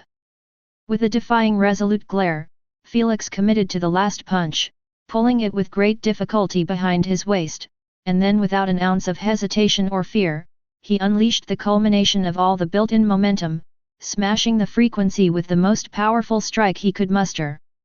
The instant his fist reached the end of the line, a sudden deafening silence seemed to have fallen around the entire heavenly plane. Then, shatter! Felix murmured, his soft voice amplified by the vibrational energy in the air, causing a weird phenomenon for everyone in the city to hear it crystal clear in their ears. Before they could react to his voice, an explosion of energy erupted outward like a celestial supernova. The force of the impact was so dominating that it seemed to distort reality itself. The spectral skies fractured and shattered, resembling a vast, fragile glass sphere struck by an unstoppable force. The shards of the spectral sky scattered in all directions, revealing a pitch-black void beyond. The capital city's inhabitants stared in awe and disbelief at the gaping hole in their once vibrant realm, their expressions a mix of humiliation and bewilderment. It was like their brains were incapable of processing the kind of information their eyes were feeding it. As for the Eternal Kingdom portal, it suffered a fate worse than destruction. It was as if it had never existed at all, erased from the fabric of reality. The portal's grandeur, and its towering presence, all faded into oblivion, leaving only an empty void in its place. Amidst the splintered skies and the void beyond, a sole human stood, his presence barely noticeable against this unholy background. I guess I overdid it a bit. A moment later, the figure's body disintegrated into nothingness, leaving behind him a mere floating spirit flame, heading towards its gaping void. 1511 Cutting off the divinity's connection. Whoosh! Before Felix's wisp could get dangerously close to the black void, a sudden thin water tentacle came out of nowhere and grabbed it. Then, it dragged it rapidly into the city. You sure know how to put on a show. Elder Kraken chuckled as he eyed the wisp. If this is the path you have chosen, then I can only respect it. Elder Kraken figured out that Felix sought to gain favor from Lord Hades to seek out his assistance in dealing with the Eternal Kingdom.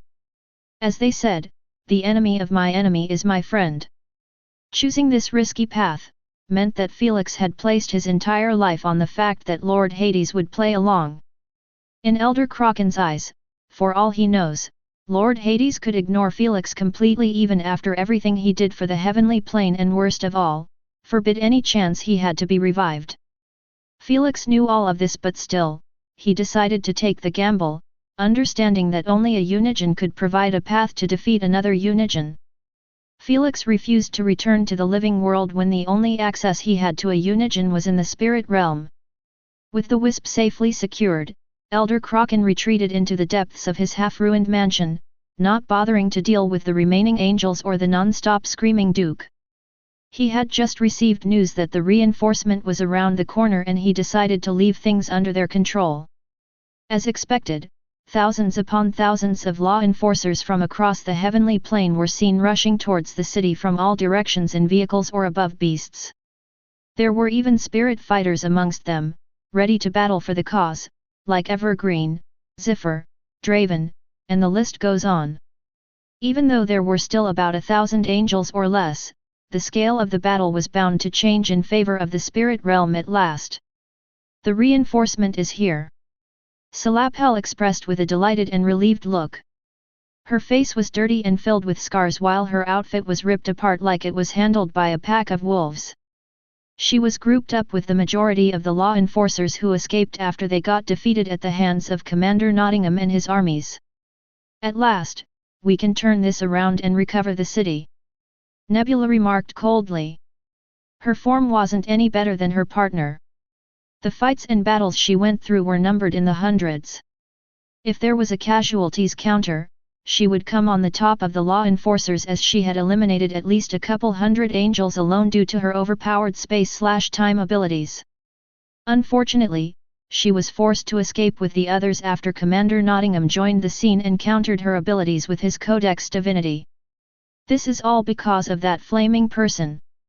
I have no idea who he was, but he really saved our asses a big time, one of the law enforcers nearby expressed with a grateful tone. He must be an ethereal elder or Lord Hades' hidden subordinate.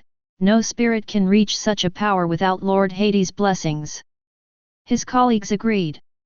Not a single law enforcer managed to recognize Felix, since his crystal device was broken and the distance between them was tens of kilometers if not more, making him seem like a tiny black dot in the sky.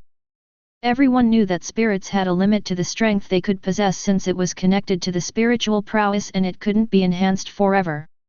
So, no one bothered to even assume Felix's identity to be lower than an ethereal elder. It has to be him. I can recognize that wicked punch even from hundreds of kilometers. The only person closer to the truth was Nebula, as she was seen biting her lips while staring at the rapidly closing void gap. Felix's potent space-time frequency technique played in her mind, and the images overlapped with the punch that ended her career during the tournament. If her assumption wasn't borderline absurd and might label her with a screw loose, she would have already asked the others for their opinion to confirm it. Ah, forget it, the truth will come out sooner or later. For now. Nebula cracked her fingers with a sinister look. It's time to be the predators again. On the other side of the coin, a minute or so before Felix shattered the portal and the sky surrounding it. What are those bastards doing? Hades doesn't even seem weakened. Don't even mention showing signs of forced slumber. Did the first ruler bail on me? It can't be. Godfather Hephaestus narrowed his eyes in disgruntlement as he stared down at the fading light of his divine shield. It won't be long before the shield gives in and they are still messing about. Weird, are my people winning? Even Lord Hades was surprised a bit after noticing that his strength remained somewhat the same. He thought he would be already close to falling apart by now. Godfather Hephaestus and Lord Hades traded a knowing glance between them and swiftly switched their focus to what was happening in the heavenly plane simultaneously. They couldn't do this before without the other punishing them for losing focus. What the? Interesting. The sight that greeted them had taken them by surprise, leaving them with slightly raised eyebrows. Felix fighting against the divine archons of Commander Nottingham and Duke Humphrey. Lord Hades recognized Felix immediately, while Godfather Hephaestus had no clue who he was, even though he was associated with Isna. That's how invisible mortals were in the eyes of Unigens. Though, the celestial white flames could not be mistaken for anything. As they watched the battle develop, each seemed to back aside even when they had no clue about its context. He is going against 2 divine archons and still not falling. Who is this brat and why does he possess celestial flames? What's up with those black flames? Godfather Hephaestus frowned in irritation, not liking this development whatsoever. If it wasn't for Felix looking to be receiving the beatdown of his life, he would have already erupted in anger. Alas, the one-sided battle didn't last for long, and soon the battle turned upside down after those 2 wasted all of their divinities on a useless attack. When Godfather Hephaestus saw how Felix severed the commander in one motion and captured the Duke, torturing him with black flames until he was begging for his name, he was left with no words to share. Nothing he saw was in the script or even near the draft paper. He even took Asna under consideration and had plans prepared to pull her away. Now, he was watching a nameless mortal, ruining his master plan, his great effort, unfathomable resources, and most importantly, his promotion to upper celestial ranks. Ha ha ha! Who would have thought indeed, the universe sure works in mysterious ways. Meanwhile, the strict and cold Lord Hades broke into a thunderous laughter. His rugged voice was loud enough it could shake galaxies. It was like he hadn't laughed this loud in billions of years, making him almost forget how to. He would have never believed that the one who would be saving his spirit realm from the clutches of the eternal kingdom to be Felix, the mortal, he didn't bother to bat an eye on during his first meeting. By now, he figured out that Felix retained his memories somehow and received help from Asna by bestowing the celestial flames upon him. What is he doing? Don't, you little insect, don't you dare! Suddenly, Godfather Hephaestus bellowed with an enraged expression. He had just seen Felix punching and destroying the space in front of the Eternal Kingdom's portal, making him recognize his motive immediately. Alas, no matter how loud he shouted, or how livid he appeared, Felix delivered the final punch with such vigor, that the entire Eternal Kingdom's portal got blown out of existence right in front of him. What was left behind was the gaping void, which represented the state of his mind at the moment, absolutely blank. That portal represented his entire effort in this mission and its destruction was the same as the kingdom's royal palace falling in war. Good, good, good. On the other hand, Lord Hades couldn't be more satisfied with Felix's final move, understanding how enormous it was for his victory. It might seem like he merely closed a portal and Godfather Hephaestus could open other ones easily, but that was far from the truth. That enormous portal was the sole connection Godfather Hephaestus and the angels had with the Eternal Kingdom.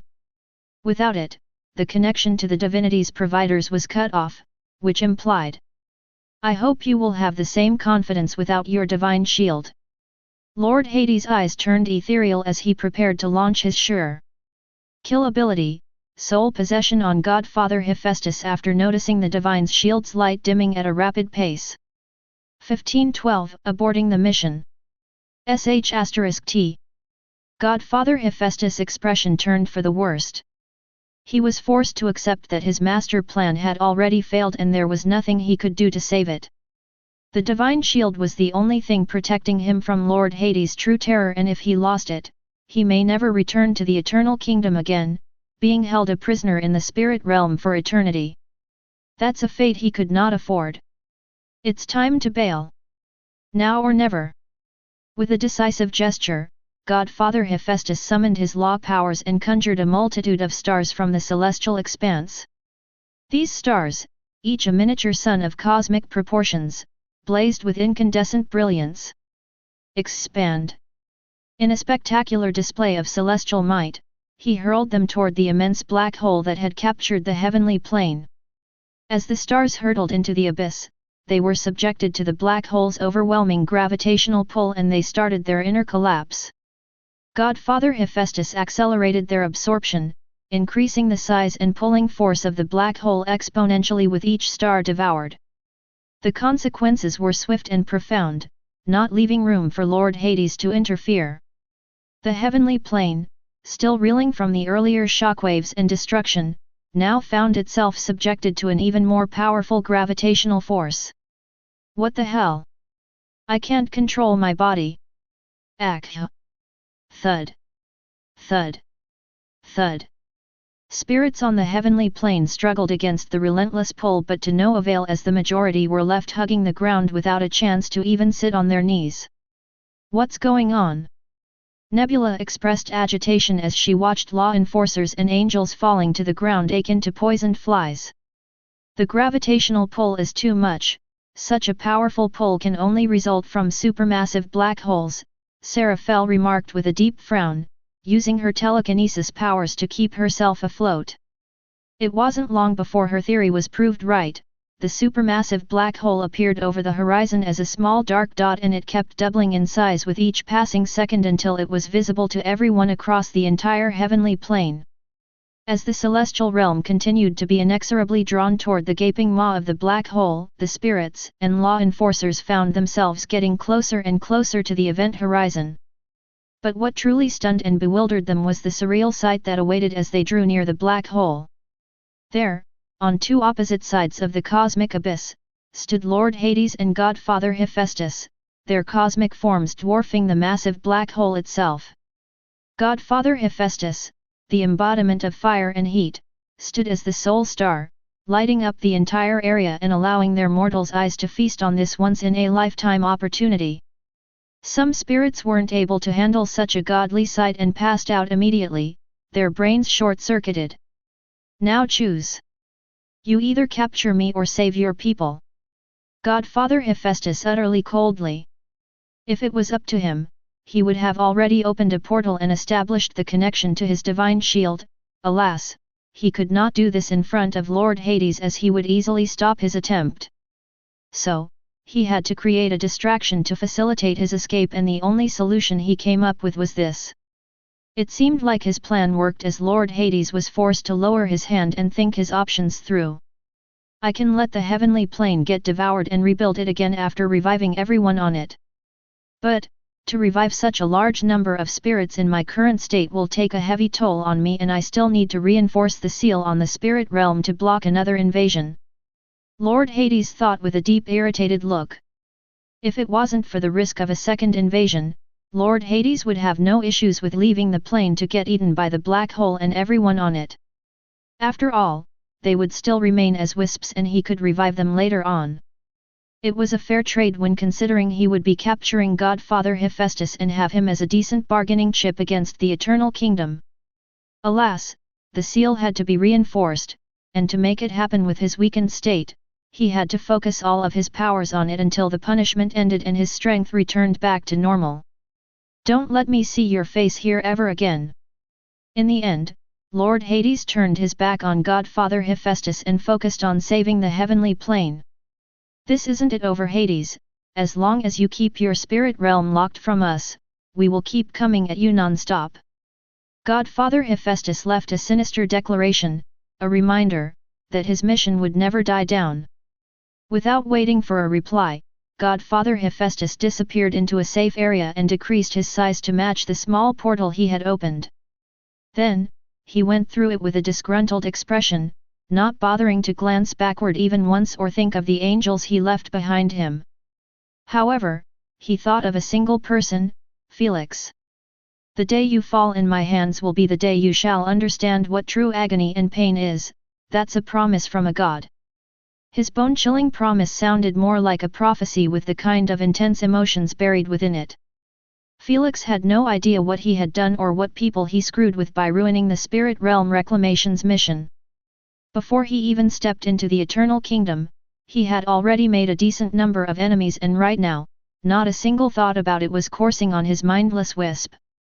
Meanwhile, Lord Hades picked the least energy-consuming method to save the heavenly plane. It was none other than transporting the entire heavenly plane into a different area in the boundless empty spirit realm.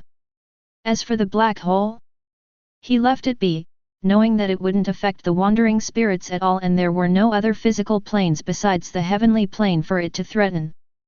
The moment the heavenly plane switched its location, its gravitational level was back to normal. Everyone was finally able to sigh in relief after being saved from such a horrific way to die. Now, where were we? Nebula sneered as she cracked her knuckles while walking towards a squad of terrified angels. They had witnessed with their own eyes how their godfather had abandoned them without an ounce of hesitation. We surrender. We surrender.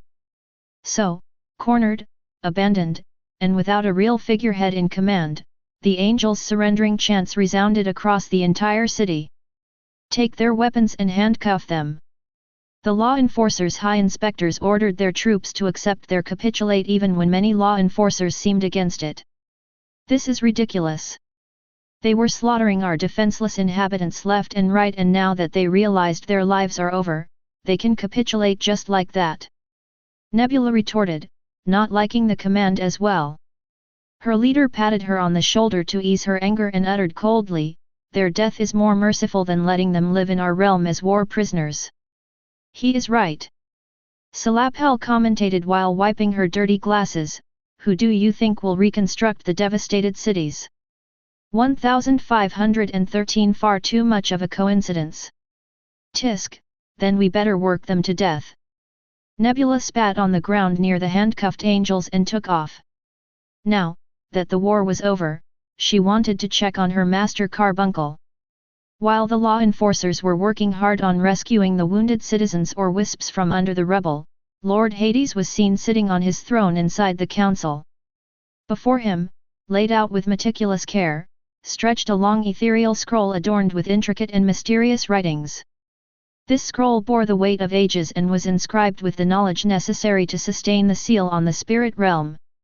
Knowing that time wasn't his ally, Lord Hades began to chant ancient and enigmatic sentences with a similar language to the divine codex.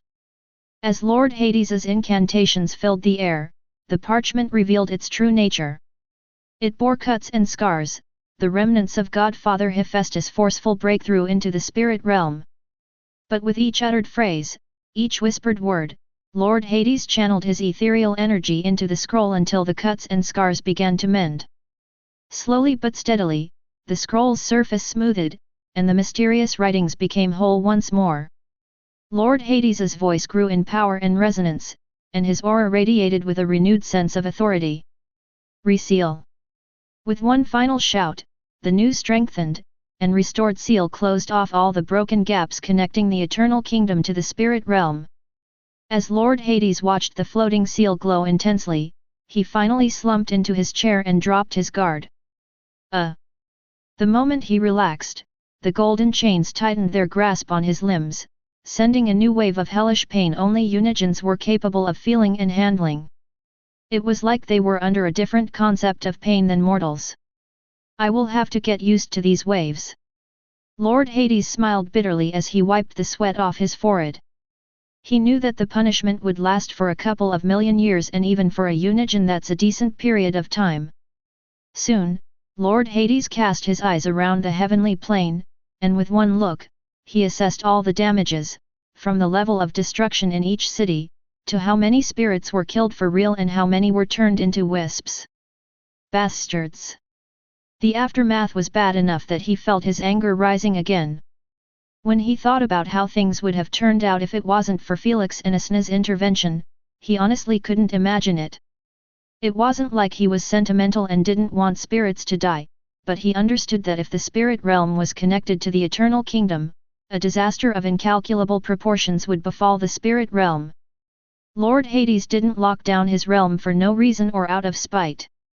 He could never forget the day when the higher UPS of the eternal kingdom had taken things way too far. Looks like they haven't given up yet on that. I have to stay alert with anything and anyone from now on. Lord Hades decided to increase the security measures in his realm to avoid any other infiltration attempt.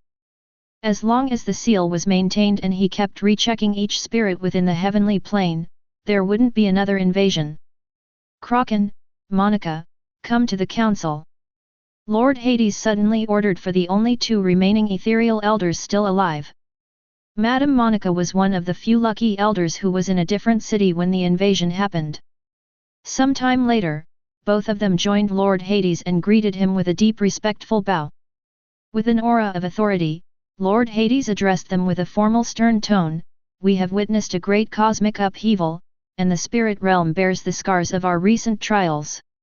It is now our duty to restore the heavenly plane to its normal life. Elder Kraken and Madame Monica nodded in agreement.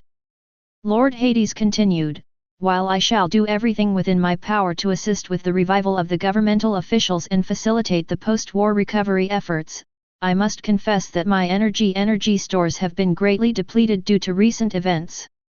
Therefore, I may not be able to aid in reviving all the spirits as well. Any help from yours is greatly appreciated.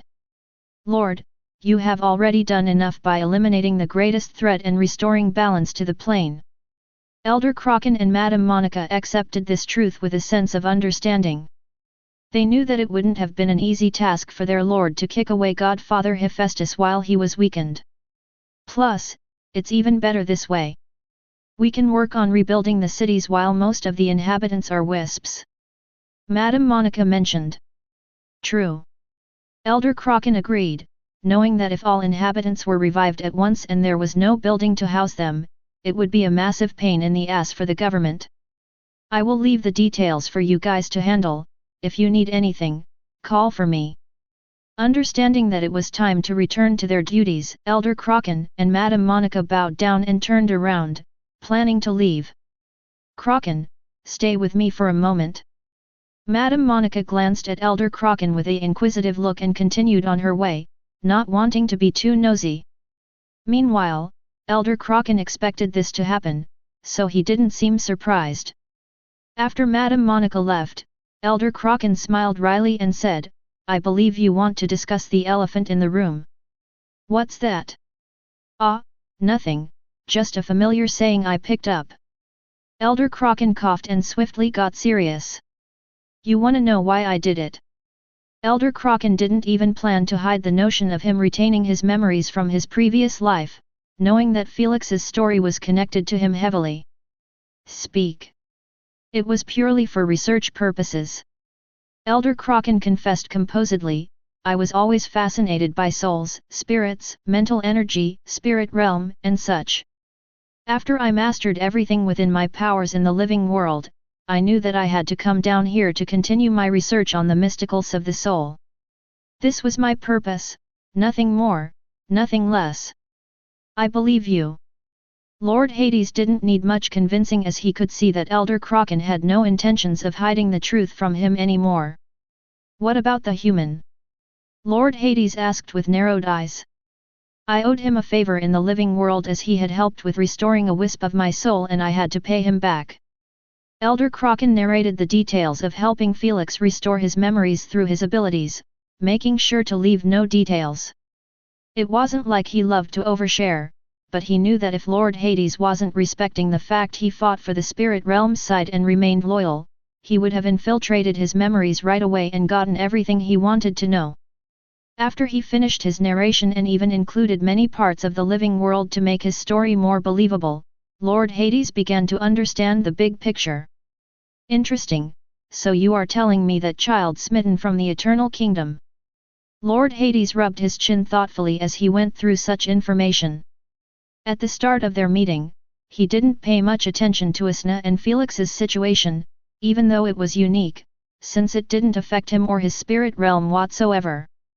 But after such a timely invasion, Asna's capture by the first ruler, Felix's ability to use celestial flames, and the weird black flames, he started to notice some abnormalities in Felix/Asna's situation. Bring the boy here. Lord Hades ordered. He realized that if he wanted to get to the bottom of this, he had to investigate deeper and have all the important details.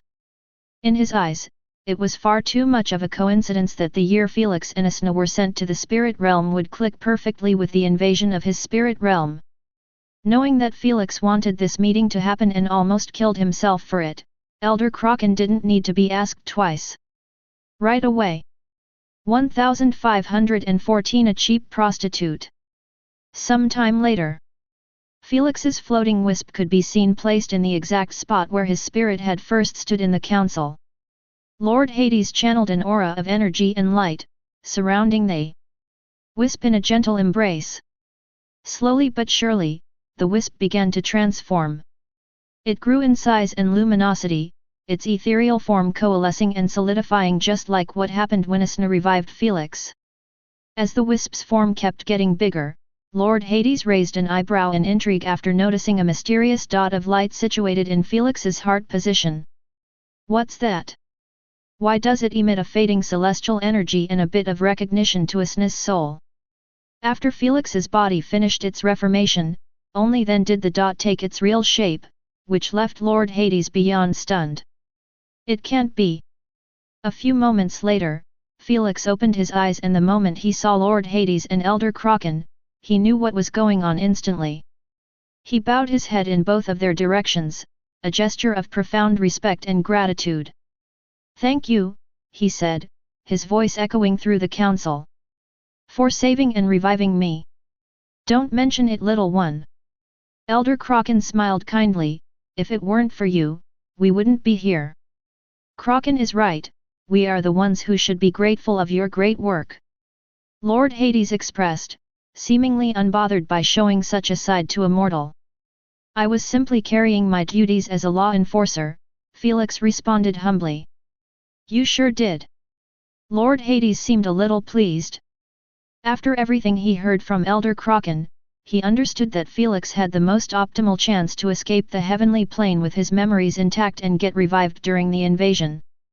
However, he decided against it and went to defend the citizens and carry on with his responsibilities. In addition, he took a step further and risked his life to close down the portal. Just this alone was enough to speak volumes about Felix's character, and Lord Hades respected anyone with such a backbone, especially when he realized that many Unigens didn't have it. "Listen well, child. Kraken has already told me everything I need to know to understand your situation," Lord Hades informed calmly. "If it was any other time, such a transgression on my rules would warrant an instant kick from the heavenly plane. But, in those special times and with your great efforts in the war, I shall turn a blind eye to it, and you may enjoy your stay within the heavenly plane." Lord Hades was known widely for being a massive stickler for the rules, and he especially abhorred anyone who broke his own rules. So, for him to take a step back on this matter was already an inconceivable favor. But Felix didn't do all of that for the sake of getting forgiven and allowed to stay in the spirit realm with his memories intact. Felix bowed his head and paused a little before speaking his mind freely, knowing that there wouldn't be another opportunity like this again. "Much appreciated, my lord, but, as Elder Kraken told you, I never had plans to stay in the spirit realm, and now that Asna was captured, I have a much bigger reason to leave and seek out a method to rescue her." "How bold and straightforward!" Elder Kraken reacted with a faint smile. To tell the guardian of spirits and souls that he refused to stay in his realm was beyond a bold move, but Felix was intelligent enough to add the last part to not make it sound like he just wanted to be disrespectful. "Rescue Asna? Child, you don't even have the qualification to enter the Eternal Kingdom from the front gates," Lord Hades remarked calmly, not trying to disparage Felix. "Then, tell me, help me." Felix tightened his fists in frustration. "I know that I am too weak, I know that I am a mere mortal and mortals should keep their distance from Unigens. But, I just can't live my life in peace, knowing that my loved one is imprisoned in some cell. I just can't." Felix raised his head and stared directly into Lord Hades' whirlpool. "Like eyes." Then, he requested without an ounce of hesitation. "Help me, show me the way if there is any, and whether I failed or succeeded in my conquest, you will know that I have at least caused them a bit of hassle as revenge for their invasion." Felix knew that he needed a miracle to take on Unigens and doubted if it was even possible. After all, becoming a primogenitor itself was almost impossible, and he went through so much bullshit and he was still not a full-fledged primogenitor blessed by the universe. Now, he was requesting how to defeat Unigens, who were undefeatable even amongst each other. It wasn't far-fetched to call him a lunatic for even thinking of speaking about this matter out loud. Yet, Lord Hades neither made fun of him nor seemed disinterested in listening to him. He had a solemn expression like he was actually considering it, which surprised even Elder Kraken. With what Asna did to him, will it be possible? Lord Hades thought deeply about what to do next. If he didn't see that abnormality within Felix, he would have discarded his request without a second thought. May I have your permission to read your memories, to explore into the tapestry of your experiences? I need to understand what I am dealing with. Lord Hades asked. Feel free to browse through everything. Felix permitted instantly. He was delighted with just the fact that Lord Hades decided to entertain his request. He wasn't stupid to ruin it by acting all weird about it. Plus, his memories were like an inexpensive prostitute by now. They had been already run over by a considerable number of primogenitors. Another Unigen wouldn't make any difference. With the exchange of permission, Lord Hades extended his hand and released an ethereal mist towards Felix's head. The moment it enveloped it gently, a connection was formed between them and the memories unfolded like a celestial scroll, allowing Lord Hades to explore deeper into the recesses of Felix's experiences. As Lord Hades delved into Felix's memories, he witnessed a tapestry of memories and events, each one revealing a deeper layer of cosmic truth. Among the memories, a sequence of events stood out, drawing his attention like a beacon. In one memory, Lord Hades saw the moment when Felix and Asna first crossed paths in the ceiling hall amidst a ruined city, how they merged together and ended up blowing their souls just to find themselves opening their eyes in a different timeline. Just this secret alone made Lord Hades feel a peculiar sensation related to Asna and Felix, causing him to start questioning so many things about his reality. Still, he put it at the back of his mind and continued exploring the memories, skipping all the useless stuff until he reached another pivotal moment in Felix's life, Nemo's finding and birth. How is this possible? There can't be two Unigens of the same role at the same time unless the universe allows it. But how can it allow anything when it's barely functional without a consciousness? Lord Hades' frown deepened. He saw how Felix and the others mistaken Nemo's birth for being the replacement of the paragon of sins after all the chaos it sowed in the universe, but he knew that was an utter bullshit *T theory. Unigens could not be replaced just like that, as their origin itself was unreplicable without the interference of a much higher power with an actual thought process. Still, Lord Hades put this also at the back of his mind and continued skipping until he arrived at Felix's journey inside the elemental galaxy. To be exact, he stopped at Felix's meeting with Lord Zervan, where he presented the same sealing hall that had once held Asna. He had heard their conversation and how Lord Zervan told Felix that an anonymous person had left the golden earring for him. While Felix and the others' thought process went towards the eternal kingdom, Lord Hades thought of something else, something he refused to believe or acknowledge, but the evidence kept piling up on him with each memory. Nemo's alter ego gets sealed in the golden earrings, Felix's clash against Lucifer, a cultivated demon created by the paragon of sins herself, and how Lucifer believed that he would ascend to godhood if he merged with Felix. Asna left her most precious thing in this child, and now with this chain of events, it all lines up perfectly for that process. Lord Hades stared at the ceiling of his council with widened pupils, reflecting a newfound truth. Did you know about all of this? Is this why you invaded? Did you plan for it? Were you okay with this? Why? Why are you okay with this? What the hell am I missing?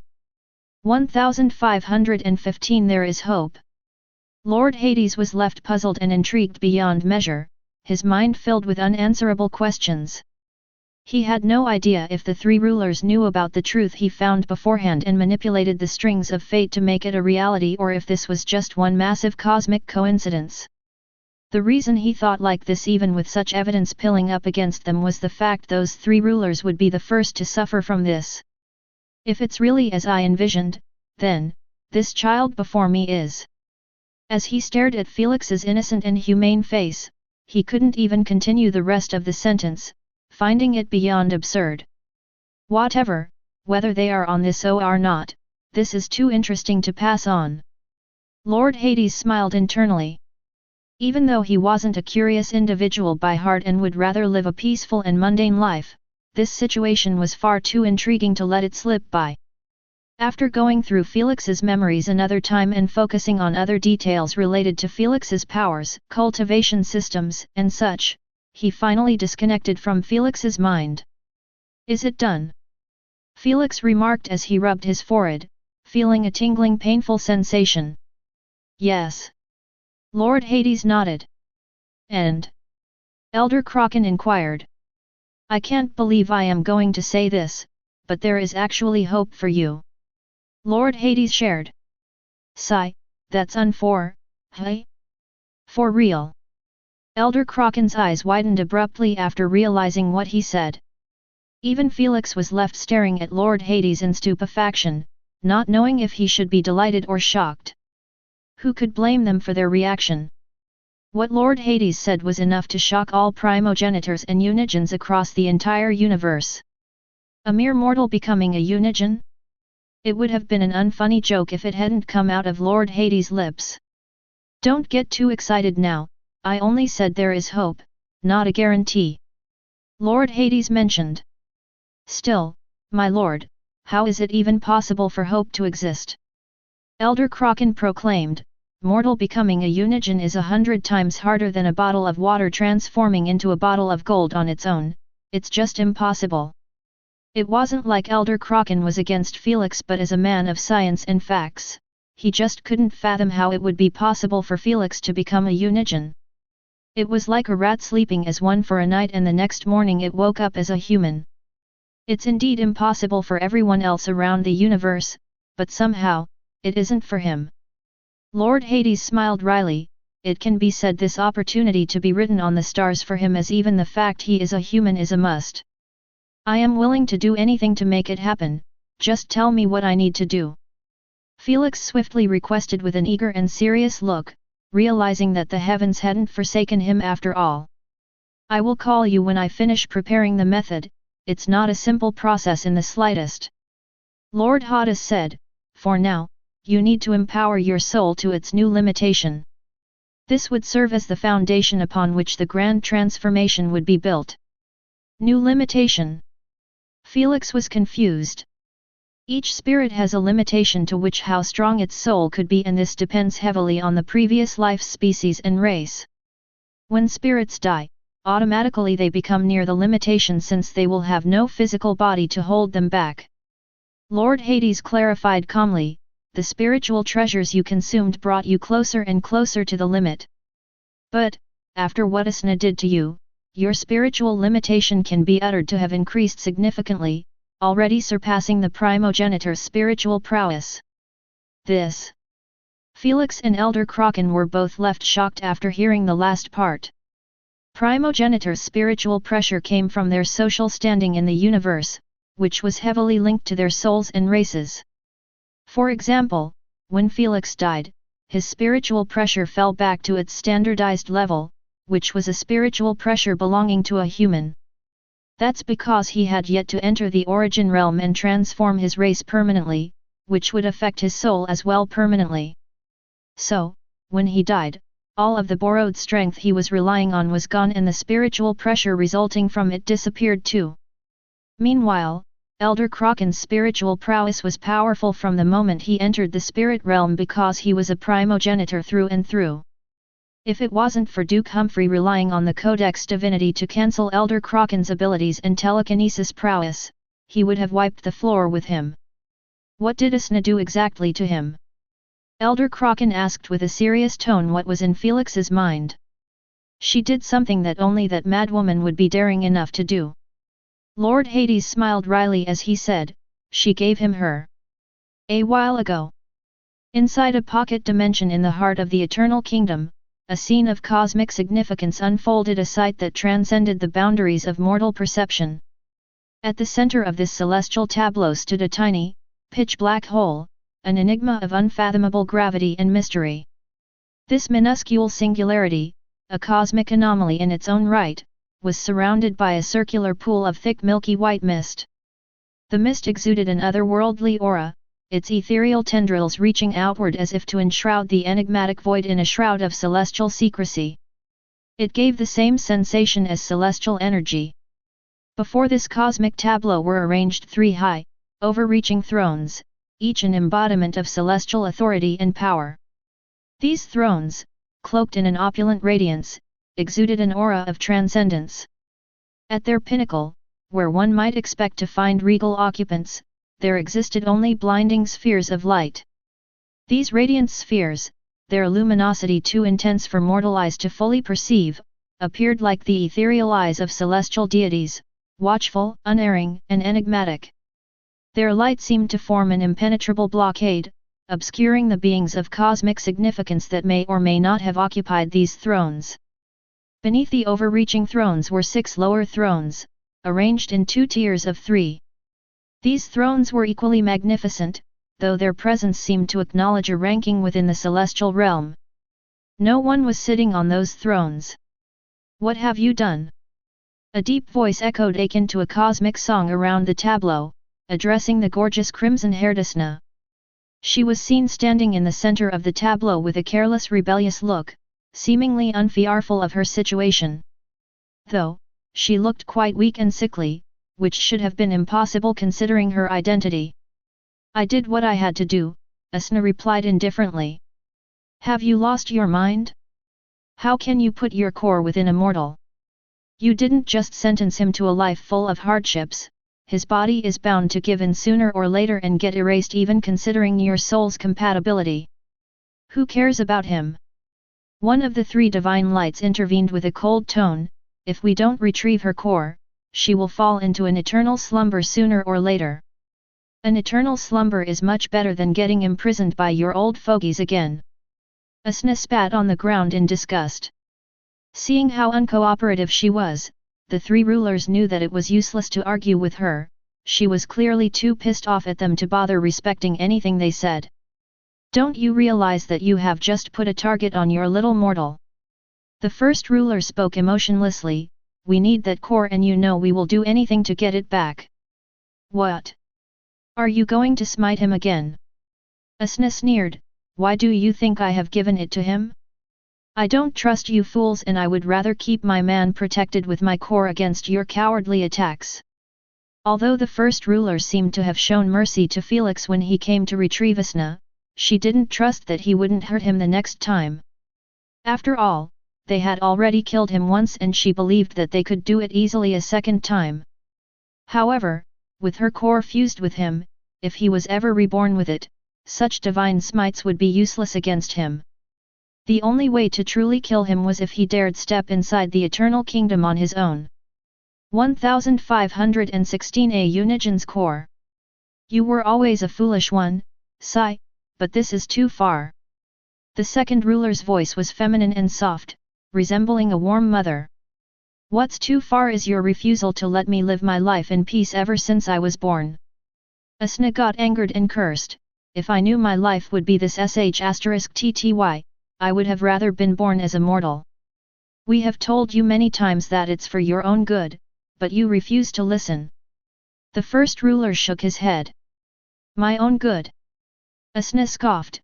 "You think I don't know about your little plan to take over the other side and how my core is the key to unlocking?" "Enough!" The third ruler's voice boomed across the celestial realm. Even with such a shockwave, the white mist remained unaffected, like it wasn't strong enough to make it dissipate. Asna didn't care about this phenomenon as she was left glaring in irritation at them with her arms crossed above her chest. "We will retrieve the core one way or another, I just hope you won't regret your decision later on." The only regret I have is being associated with you." Asna sneered one last time before turning around and leaving. While she was able to move freely, she could not leave the pocket dimension itself. Knowing Felix, he will be coming to get me one way or another, might as well give him the tools to strengthen himself. Asna's irritation melted right away after thinking of Felix. Asna would have honestly wished for nothing more but for Felix to be safe and not endanger his life dealing with her celestial matters. However, after what happened in the spirit realm, she was certain that Felix would never let her go wherever she went. So, it was better to help him facilitate the journey at least. She had no clue what Felix would do with her core, but she understood that he had many intelligent individuals around him who would come up with the best way to utilize it. Asna suddenly felt a wave of exhaustion wash over her, making her almost fall from the sky. "I should take a short nap and keep my energy consumption on the low." Without her core, she was the same as a mortal without a heart. The only difference was that Asna was capable of living even without her core while mortals couldn't. However, being exhausted all the time and forced into slumbers wasn't exactly a dream life. Still, Asna had absolutely no regrets.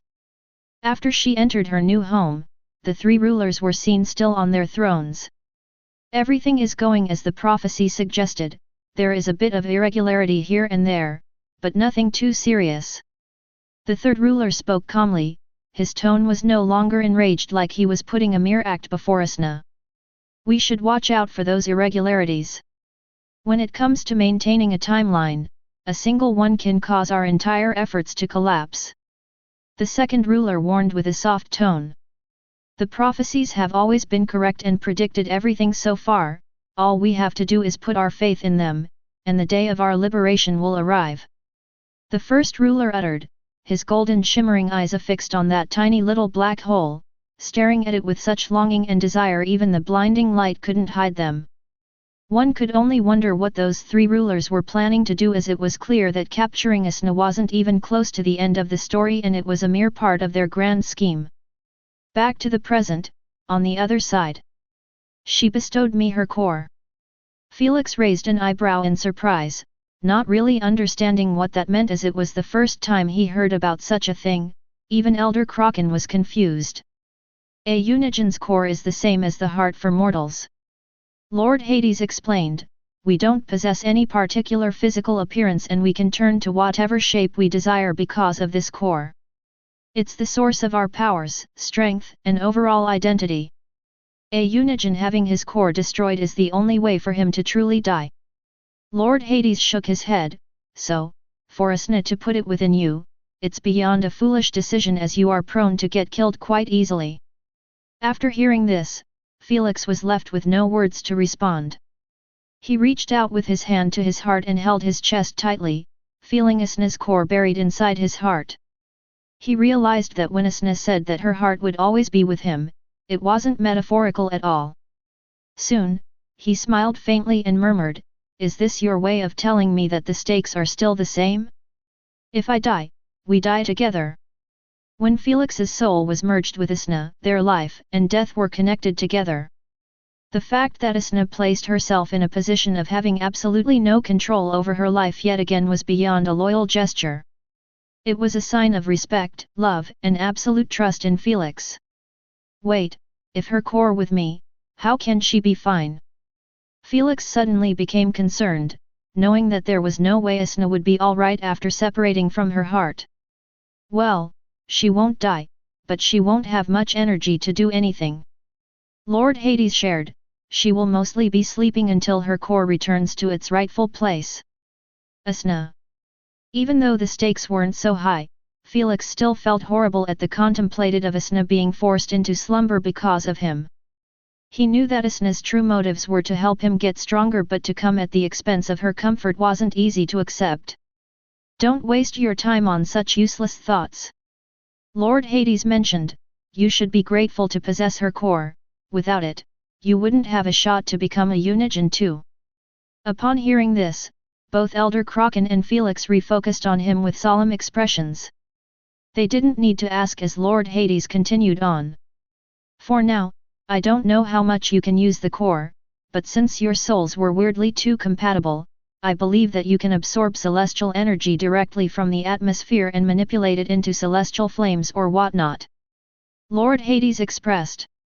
So that's the source of the celestial flames. Felix raised his eyebrow in surprise, I thought she bestowed it upon me like the Duke and the others. Celestial flames are too hard to be bestowed due to their purity as no mortal can handle them.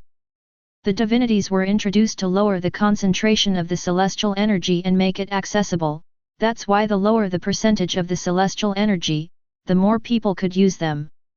If it wasn't for Asna's core, you would have been the first one to be burned by them. Felix nodded in understanding as things were starting to make sense now. He also felt that it was too weird that he could manipulate the celestial flames at his will when it was his first time using it.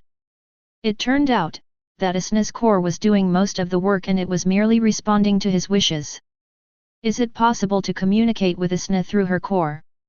Felix wondered with a hopeful tone, or maybe, she left a wisp in it. It's possible only if she was awake and the connection to the eternal kingdom was established. Lord Hades shook his head. As for her wisp, she left none, and it's for the best. If she kept a wisp within the core, it would recognize her as the owner and you wouldn't have any control over it even if she wanted you to. I see. Felix sighed in disappointment, but there was nothing much he could do about it. Now, go help out with stabilizing the heavenly plane. You shall be promoted to the next chief of the law enforcement department as we are having a massive shortage of capable governmental officials. Lord Hades ordered. I am honored. Felix bowed immediately in appreciation, not stupid to start complaining about wanting to leave the spirit realm or such. Now that Lord Hades was on his side, he had no plans to leave him until he made sure to milk out all the help he needed to get stronger. If the price was to govern the heavenly plane during his stay, so be it. 15-17 each to his own destiny. Just as Felix wanted to take his leave, he suddenly stopped. He realized that it was time to be brave and ask about his grandfather, friends, and Earthlings' situation. There was no better person to tell him about the truth than Lord Hades. With a deep breath, he turned to Lord Hades, his voice filled with a sense of longing and uncertainty. Lord Hades, he began, his words carefully chosen, I have a request, one that weighs heavily on my heart. I wish to know if my family and friends are here in the heavenly plane. Lord Hades regarded Felix with an expressionless gaze and replied calmly, No. No? As in no one made it to the heavenly plane. Felix was stunned. Lord Hades nodded. Felix didn't know how to react. He understood that it was extremely challenging to get into the heavenly plane, but not a single person from 40 billion dead Earthlings had stepped into the heavenly plane? It was hard to imagine. How about my parent? Also no. Lord Hades interrupted, Child, do you know how many wandering spirits are in the spirit realm at the moment? No. Take a guess. Felix thought about it deeply, considering all the races across the universe throughout the entire longevity of the universe. When he was about to estimate a number, he couldn't help but smile bitterly. I understand your point. He realized that it was almost impossible to even pronounce the number as it should have millions of zeros in it. The spirit realm existed ever since the emergence of the universe, and for the past billions of years, it has been harvesting spirits across its realm non-stop. Meanwhile, the heavenly plane barely had 10 million spirits on it. The heavenly plane is a realm of destiny and transcendence. Those who are destined to find their way here will find it. Lord Hades shook his head. As for the rest, their destiny ended the moment they died. Felix understood everything he said, yet still, it didn't make him feel any better. He couldn't accept the notion that his grandfather and friends were wandering mindlessly across the ether when there was a way for them to live a good life here. So, he pressed on his request, his voice tinged with a sense of desperation. Is it possible, then, to bless a couple of them? To offer them the chance to come? Alas! Lord Hades had no sympathy for him. No. Lord Hades denied, as I said, if they were destined to arrive here, then they are more than welcome. But, I won't interfere in destiny as I know that bringing them here will affect the destiny of other spirits. As their guardian, the least of my duties is to be fair and just. Even though millions of spirits had died in the heavenly plane and cleared a decent number of quotas for new wandering spirits, Lord Hades had no intentions of helping anyone skip the queue. Not even for Felix. I understand. Felix smiled bitterly and dropped the matter at once, knowing that pressing any further would merely irk Lord Hades. Without further ado, Felix thanked him for giving him an ear and took off with the law department chief's outfit on his shoulder. Honestly, after watching everything that happens in the heavenly plane, it's best for them to be wandering spirits. After thinking about it thoroughly, Felix began to have a change of heart. He understood that even if Lord Hades brought his parents, grandfather, and friends here, he wouldn't accept giving them their previous life memories. Since their color and light wouldn't really be that great, they would struggle immensely as bottom-feeder spirits in this capitalistic environment. He would not be here for long to keep an eye on them or such. So, as much as it made his heart feel like it was being stabbed by 1,000 needles, Felix decided to let them go. If there was a possibility in the future to meet them without relying on Lord Hades, then he wouldn't hesitate to snatch it. Since the entire capital city was in ruins and barely 20% of buildings were still standing somewhat strong, Felix's house in the northern district hadn't escaped from the chaos. However, Elder Kraken's house held strong because he protected it from the shockwave and it was built underground. So, Felix went there straight away and found out that Miss Sani, Sekiro, Kara, and little Timmy were already there. After a couple of hugs and comforting words, the depressive atmosphere from the war was gone right away. By the way, I have been elevated to the chief of the law enforcement department. If you would like, I can hire you straight as a squad captain. Felix informed while looking at Miss Sani. Although Felix sounded dismissive of the declaration since he had no interest in remaining in the heavenly plane for long, the same couldn't be uttered about them. All of them were left with widened eyes in disbelief, thinking that he was messing with them. None of them had seen a spirit become an ethereal elder a few days after he stepped inside the government. Congratulations, Master! You deserve it more than anyone. Kara didn't care about how absurd it sounded and hugged Felix in delight. Thanks. Felix smiled and patted her on the head, making her fluffy ears wiggle in enjoyment. He noticed that Kara was more clingy and upbeat the moment he returned, making him understand that it would be a bit troublesome when it was time to leave. Well, you have single-handedly took down the greatest threat when no one else stood against it. Sekiro remarked with a proud tone, it was only natural that Lord Hades rewards you with an adequate status. Felix nodded and turned to Miss Sani. Then, he asked, so? Are you interested? Miss Sani waved her hands lazily, nope, it's too much of a hassle with those rigid rules you have to abide by. Once shady, always shady.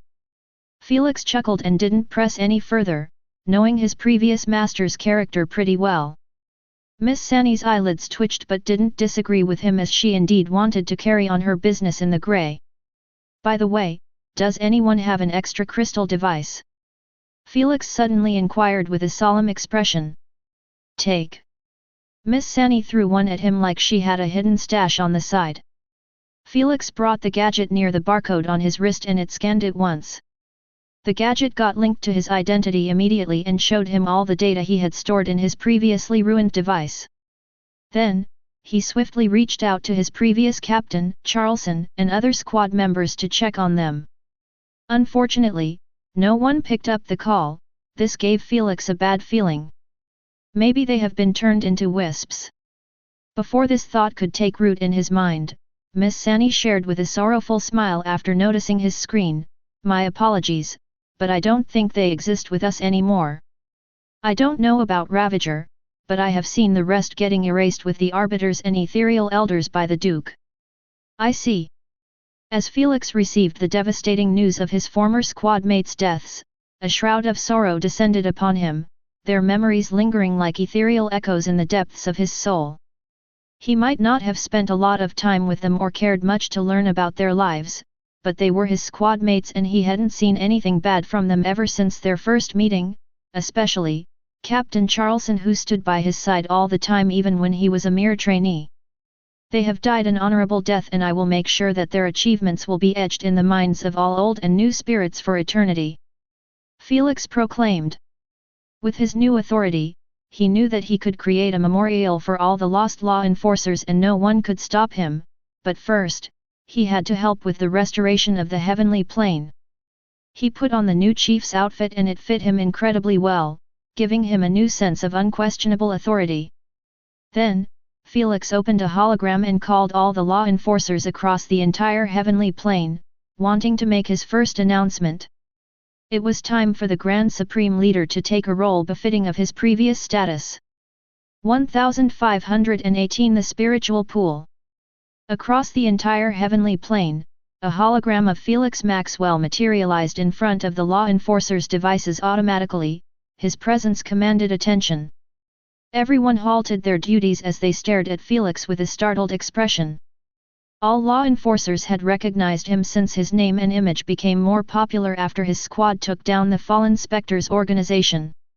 However, what threw them off wasn't his sudden appearance but the dignified outfit he was wearing with more than 5 strips on each shoulder, representing the highest authority in the law enforcement department. Is this a joke? Nebula, Salaphel, Captain Frederick, Captain Bella, and the rest of the law enforcers who interacted with Felix before felt like their eyes were playing a trick on them. Alas! Their new reality was already set in stone. I am Felix Maxwell, known as the Traveler. Felix declared, his voice carrying an air of authority and sternness. I have been appointed as the new chief of the law department by Lord Hades. Everyone was left utterly dumbfounded after he confirmed his appointment. Who could blame them? Felix just skipped millennia if not more worthy of promotions, jumping from a rookie law enforcer on his first month to their chief. It was like a classmate becoming the principal overnight and now you were expected to respect and listen to his commands. This has to be a mistake, Lord Hades wouldn't promo. It's not. Nebula smiled wryly as she recalled Felix destroying the Eternal Kingdom's portal, now more certain than ever that it was him. If Felix just come along and become the chief, she would have been just as upset and irritated, but knowing the achievements and efforts he had made in the war, she could do nothing but approve of it. I don't know how he will lead us, but at this moment, he is the strongest law enforcer and no one is more qualified for the position than him. Nebula. Her words caught Salaphel by surprise as she didn't expect her partner to compliment Felix. It was like the grievance she had for him was put down to rest. Felix knew that no one would accept the news easily, so he had to give them something to accept him and facilitate the chain of command. I was promoted as a reward for taking down the Angels' commander and more than 1,500 angels. In addition, capturing and punishing the traitor Humphrey. Felix proclaimed calmly, if you are still unconvinced, take it upon the Lord.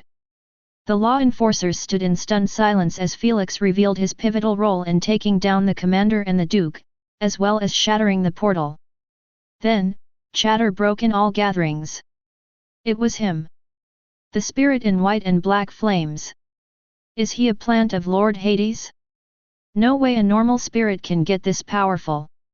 Felix couldn't care about their reaction and moved on to the real briefing. As we stand here today, I want to express my profound gratitude to all of you. Your courage, your sacrifices, and your unwavering commitment have not gone unnoticed. You have been the pillars of strength in our heavenly plane's darkest hour. He carried on, his voice tinged with mourning, we also mourn the loss of our brave comrades who made the ultimate sacrifice. They will be forever remembered for their valor and dedication. In their honor, we shall erect a memorial in the center of our city, a symbol of our eternal gratitude and a reminder of the sacrifices made in the name of justice. The order seemed to have touched many law enforcers' heartstrings as almost everyone had lost a close companion, a dear friend, or a lifelong partner. But, our primary focus now is the recovery of wisps and spirits, he asserted, his words resonating with purpose. The heavenly plane has undergone profound destruction and before we can rebuild, we have to save our citizens. Details of the operations will be shared by your superiors, stay strong, everyone depends on you in this critical hour. With that being said, Felix concluded his speech with a formal salute in front of the hologram and turned it off. The moment he closed it shut, his authoritative presence disappeared immediately and he returned to his old comfortable persona, leaving Miss Sani and his servants somewhat speechless. What? He raised an eyebrow. How can you have such a powerful and commanding presence? You were like a natural-born leader. Miss Sani questioned with a distressed expression, how can you be so perfect and have it all? Unbeknownst to them, Felix used to command an entire alliance with thousands of races and an uncountable number of people on it. This was nothing but child's play compared to leading the SG Alliance. Trust me, I don't have it all. Felix smiled faintly, but behind that smile, a hint of pain was hidden. Miss Sani knew that she had struck a chord, reminding Felix of his captured woman. Just as she wanted to apologize, Felix opened a new hologram and this time contacted only the high inspectors across the realm, surrounding himself in multiple holograms and partaking in his first official meeting. When she saw this, she sighed deeply and took off with Sekiro, who was dragging Kura by the ear, clearly wanting to stay by Felix's side.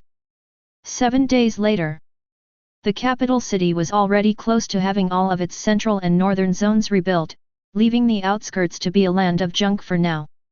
The rebuilding process went extremely fast only because the spirits, driven by their love for their hometowns, worked tirelessly to rebuild what had been lost voluntarily. Also, because of the captured angels being forced into heartless labor. No one was showing them mercy even when they looked like absolute bums compared to their elegant appearance from before. Amidst this resurgence, Felix had seamlessly transitioned into his new role as chief of the law department. His leadership was marked highly, earning the respect and admiration of those he led. Recognizing the need for a new order, he promoted several high inspectors to temporary arbiters and captains to high inspectors, restoring the broken chain of command. "It's time for another dose," Felix remarked as he glanced at his device and stood up from his desk, at the highest floor of the rebuilt law enforcement department. He removed his outfit swiftly and teleported from his location to another one, hundreds of kilometers away from the capital city. When he reappeared, he was in the heart of a well-lit cave. It was enveloped in a soft grey mist, lending an otherworldly ambience to the space. Near one of the cave's walls, a small, crystalline pool shimmered with a faint, captivating luster. Felix showed a wide joyful smile as he walked towards the pool, almost skipping on the way in happiness. Such a reaction was understandable as this pool was made out of the purest spiritual energy known in the entire universe and its realms. The spiritual energy was so powerful and condensed, that it became a liquid, which was simply incomprehensible in Felix's mind. Lord Hades had prepared this pool for Felix to help him reach his new limitations. Felix had been using it in the past 4 days and the results were simply inconceivable. After reaching the pool, he slowly dipped his fingertips into the liquid within the pool, and a ripple of energy coursed through the water, responding to his touch. As Felix submerged himself further into the pool, the liquid seemed to come alive, its ethereal essence intertwining with his own. With each passing moment, Felix's body absorbed the liquid, each drop related to at least thousands of spiritual treasures. So, he could be uttered to be in 9 heavens, embracing and enjoying the sensation. Unfortunately, after exactly 10 minutes, Felix was forced to jump out of the pool against his will. "Ah, if I can do more time each day." Felix sighed in disappointment as he got dressed. He was told by Lord Hades that his soul had yet to adapt fully to the core and if he kept accelerating the absorption process, most of the boost would go to the core instead of his soul. It was like the reserve tank was a million times bigger than the main tank and Felix had to fill the main tank only and stop until his soul could digest the spiritual empowerment. If not, the rest of the pool would go into the core and he would be wasting it. Lord Hades had told him that he had concentrated more than 1,000 trillion cubic meters worth of spiritual energy into this pool and if he wasted it, there would be no more. So, Felix respected the time restriction even when he could feel that he could stay there for years. Just as Felix wanted to teleport back to the office, Lord Hades' emotionless voice echoed deeply in his mind. "Come meet me, now. Right away." Felix's heart skipped a beat in excitement. He was told that the next time he would be called, the method to turn him into a Unigen should be ready for disclosure. 1519 The Ascension. Back in the council. Only Felix and Elder Kraken were called. Lord Hades was already waiting for them on his throne.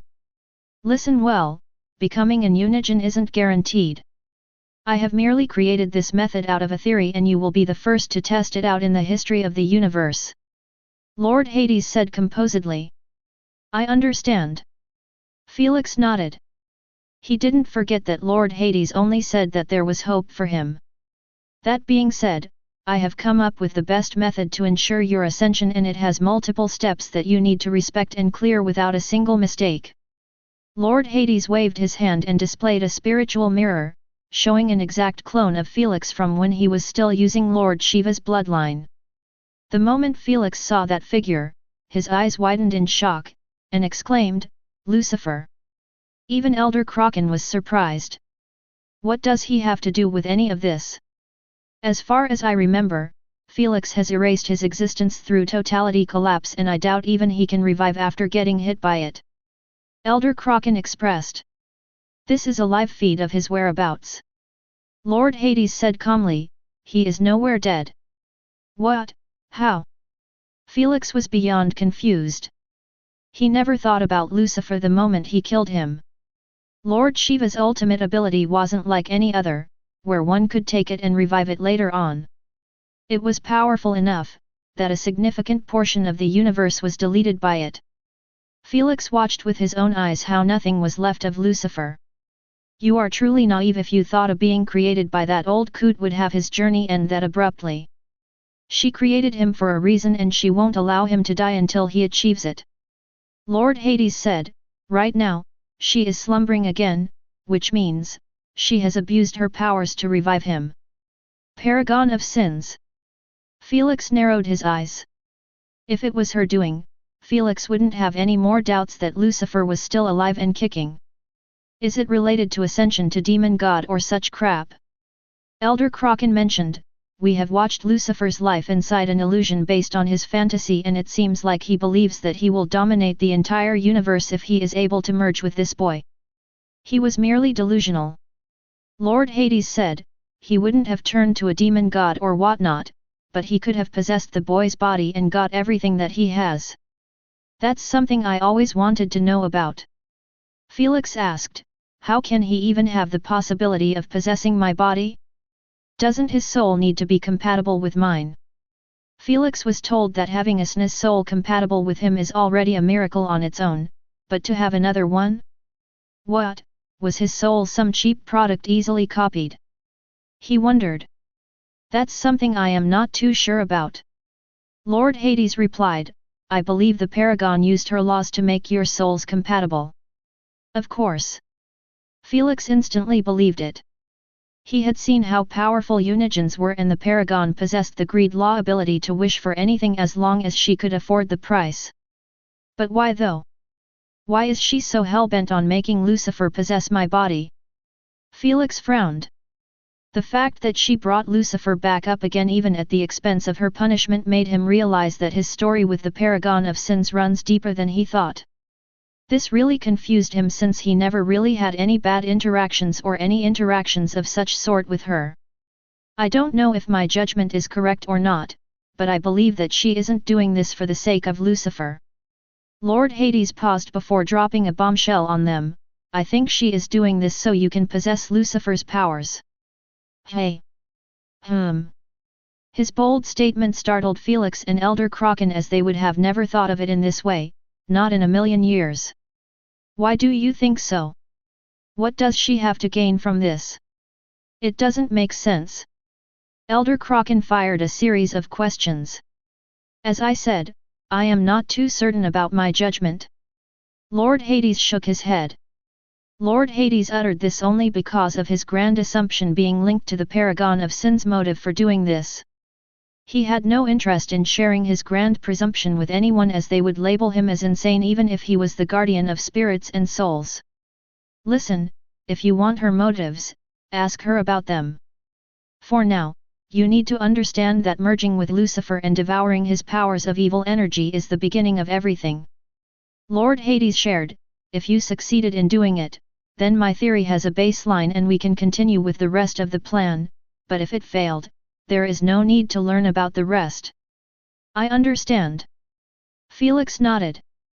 He realized that Lord Hades was still skeptical about his plan and didn't want to share it entirely without making sure that they were on the right path. Lucifer was the key. Still, Felix asked, how can I merge with Lucifer, and what purpose does it serve to have his powers?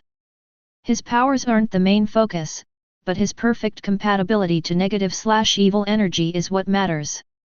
Lord Hades clarified, he is the personification of evil energy, and merging with him will make you own the same compatibility to evil energy with the paragon of sins. I see. Felix already started to have a feeling of where this was going. As for the merge, if your souls were really compatible, then you could easily dominate his consciousness and take over his powers. Lord Hades uttered calmly, the moment you return to the living world, your spiritual pressure alone will be enough to make even primogenitors lower their heads at your gaze. Felix didn't know how to feel at the sound of that. All his life, he had been worshipping and looking up at primogenitors akin to untouchable gods. Now, he was being told that all the primogenitors across the universe would be below him in universal social rank. A mere natural-born human? The feeling was simply indescribable. Still, Felix didn't let this get over his head, as his objectives were not primogenitors anymore, but those monstrous unigens who could flip galaxies upside down with a wave of a hand. May I know what's the end goal of this? I mean, after I merge with Lucifer, and follow the rest of the steps? Felix questioned. His mind already had an idea about it, but he still had some misgivings. Alas, Lord Hades confirmed his thoughts without an ounce of hesitation. Well, of course, to make you the next paragon of sins. Both Elder Kraken and Felix remained silent at his overbearing declaration. Both of them were smart enough to recognize that this was his goal, but to hear it with their own ears was a different story. Don't look too shocked now, Lord Hades mentioned. There is only one false unigen in the universe, and by destiny has it, you already have him sealed in your possession. He is the gateway to your ascension. But first, you need to obtain evil energy's compatibility, and then we can take it from there. 15:20 It's time to leave. Soon, Felix and Elder Kraken were excused. Lord Hades had no plans on sharing the rest of the plan, and since Felix couldn't go anywhere without finishing his spiritual empowerment, there was no point in hanging around in the council. After they left, Felix teleported both of them to Elder Kraken's mansion. Lucifer, who would have thought that sleazy demon is still breathing? Felix snickered, not too delighted by the news even when he was the key to his ascension. How could he feel anything but absolute despise and anger after everything Lucifer put the SG Alliance through? Even though you have been dead for a long time, I doubt someone like him with such delusion of greatness would accept his failure to ascension. Elder Kraken mentioned, he must definitely be searching for your corpse, hoping to possess it. With Lady Sphinx being responsible for my corpse's protection, there is no way he is ever going to find me. Felix was told that close to a century was about to pass in the living world, and his masters had yet to report any issues with Lucifer or any of his enemies. Lady Sphinx possessed multiple pocket dimensions, and she could hide Felix in any one of them. We will handle him when you get out. For now, just focus on your spiritual empowerment. Elder Kraken said. True. Felix removed Lucifer from his mind and thought about Nemo and his alter ego. He knitted his eyebrows in concern and wondered, is Nemo part of the plan? Or do I just need to handle his alter? He did say that I have a false unigen sealed, so he might not care too much about Nemo's existence. Who knows? Elder Kraken shrugged his shoulders. We still don't even know how exactly you will ascend through Nemo. It might be a bestowal or forceful possession. All we know at the moment is to merge with Lucifer, and this should be your priority instead of needlessly worrying about an uncertain future. Felix knew that he was correct and his current attitude wasn't right, but still, the thought of sacrificing Nemo for his own benefit didn't sit well in his mind at all. He knew that if he saved Asna and told her about what he did to Nemo, she would absolutely abhor him. Nemo wasn't just any random unigen or a pet. He was genuinely thought of as their child, and they had raised him while he was still a cubic egg. We can only hope it wouldn't get that far. Felix grinned wryly and dropped the subject for now. I am more curious about the false unigen term. Elder Kraken rubbed his tentacle-filled chin thoughtfully. Does he think that Nemo's existence is a glitch or something? It can't be. How can a unigen be created as a glitch? This isn't any random creature. Felix shook his head. He must have meant that Nemo was considered false unigen since he hasn't taken over his guardian duties. If even Lord Hades pondered that Nemo's existence was preposterous, how could Felix believe that his birth was nothing but a mistake? He still believed in his master's theory of Nemo's existence was to replace the paragon of sins. At least, their theory had a logical and purpose behind it. But, Nemo being born as a mistake or a glitch. It literally meant that he was a rogue Unigen without any duties or responsibilities. It was a far worse situation than primogenitors, as they were at least created for the sake of entertaining those in the eternal kingdom. Most likely, still, we should ask for clarification. Elder Kraken said, knowing that Lord Hades' mind works in mysterious ways. By the way, have you spoken to my masters again? Felix suddenly inquired. No, there is no point when the plan remains the same. I see. Felix nodded while recalling the previous conversation he had with his masters. It happened the next morning after the war ended and the situation was finally settled with Lord Hades. They updated them on the situation and told them about everything that happened, from Asna's capture to bringing Lord Hades to their side and helping Felix become a Unigen. The news had surely stunned them speechless, as everything changed so drastically. They had no clue how to accept the current state. A day ago, they were waiting for Elder Kraken to send Felix's soul to them, and now, Lord Hades was on their side and actively helping Felix in his development. After the initial shock faded away, they discussed a new plan on how to revive Felix. At first, everyone assumed that Lord Hades would place Felix's soul in his body without needing the life primogenitor's assistance. Alas, he shut them quickly, telling them that he could not afford to help out in this matter since it was a punishable action by the universe. Reincarnation with no memories was one thing, but to actively revive someone with his memories and gains still intact was another. The fact that Felix possessed Asna's core made it even worse, since his social status would be increasing to a new height, which would make it seem like Lord Hades was reviving someone above a primogenitor in the social ladder. This would make the punishment even more gruesome, and at this instant, he couldn't afford to be punished anymore. The seal was literally hanging on by a thread, and if something happened to him, a second invasion would be on the horizon. So, the plan remained the same, and Lord Quetzalcoatl wasn't informed about any changes. Days proceeded by and then weeks. Before long, half a year was concluded ever since the heavenly plane had weathered the storm of war and upheaval. In this decent period, the heavenly plane had undergone a remarkable transformation, emerging stronger and more unified than ever before. New ethereal elders and governmental officials had taken their positions, their wisdom guiding the heavenly plane toward a brighter future. Policies and initiatives were introduced to support the less fortunate spirits, offering a helping hand to those in need. After all, many fallen specters threw themselves at the organization willingly to avoid getting kicked out of the plane. So, some rules had to change in order to avoid making those at the bottom reach such desperation. Amidst these shifts in leadership and governance, the cities had been lovingly rebuilt, their former splendor restored as if the invasion had never occurred. It took less than 4 months to finish the entire rebuilding process for all of them. Now, life had returned to its natural rhythm, and the memory of the invasion began to fade into history. In this peaceful time of healing and progress, Felix was seen sitting inside an empty small pool with a few grey liquid drops here and there. He opened his eyes slowly and glanced at what remained of liquefied spiritual energy. A faint smile broke on his face as he touched them with his finger, not caring that Asna's core would be absorbing it. After clearing the entire pool, he let out a long exhale and thought to himself, "I have truly hit my limitation." For the past 7 days, his spiritual prowess had stopped increasing no matter how much liquefied spiritual energy he fed it. It was like his soul was full 100% and couldn't accept a single drop. Meanwhile, Asna's core was like a hungry hippo, devouring everything his soul had rejected. Now, he was certain he had reached the limit. "I guess this is it. Looks like it's time to leave." The moment he realized that it was finally time to return to the living world, memories from his time in the heavenly plane flooded his consciousness, like the pages of a storybook unfurling before him.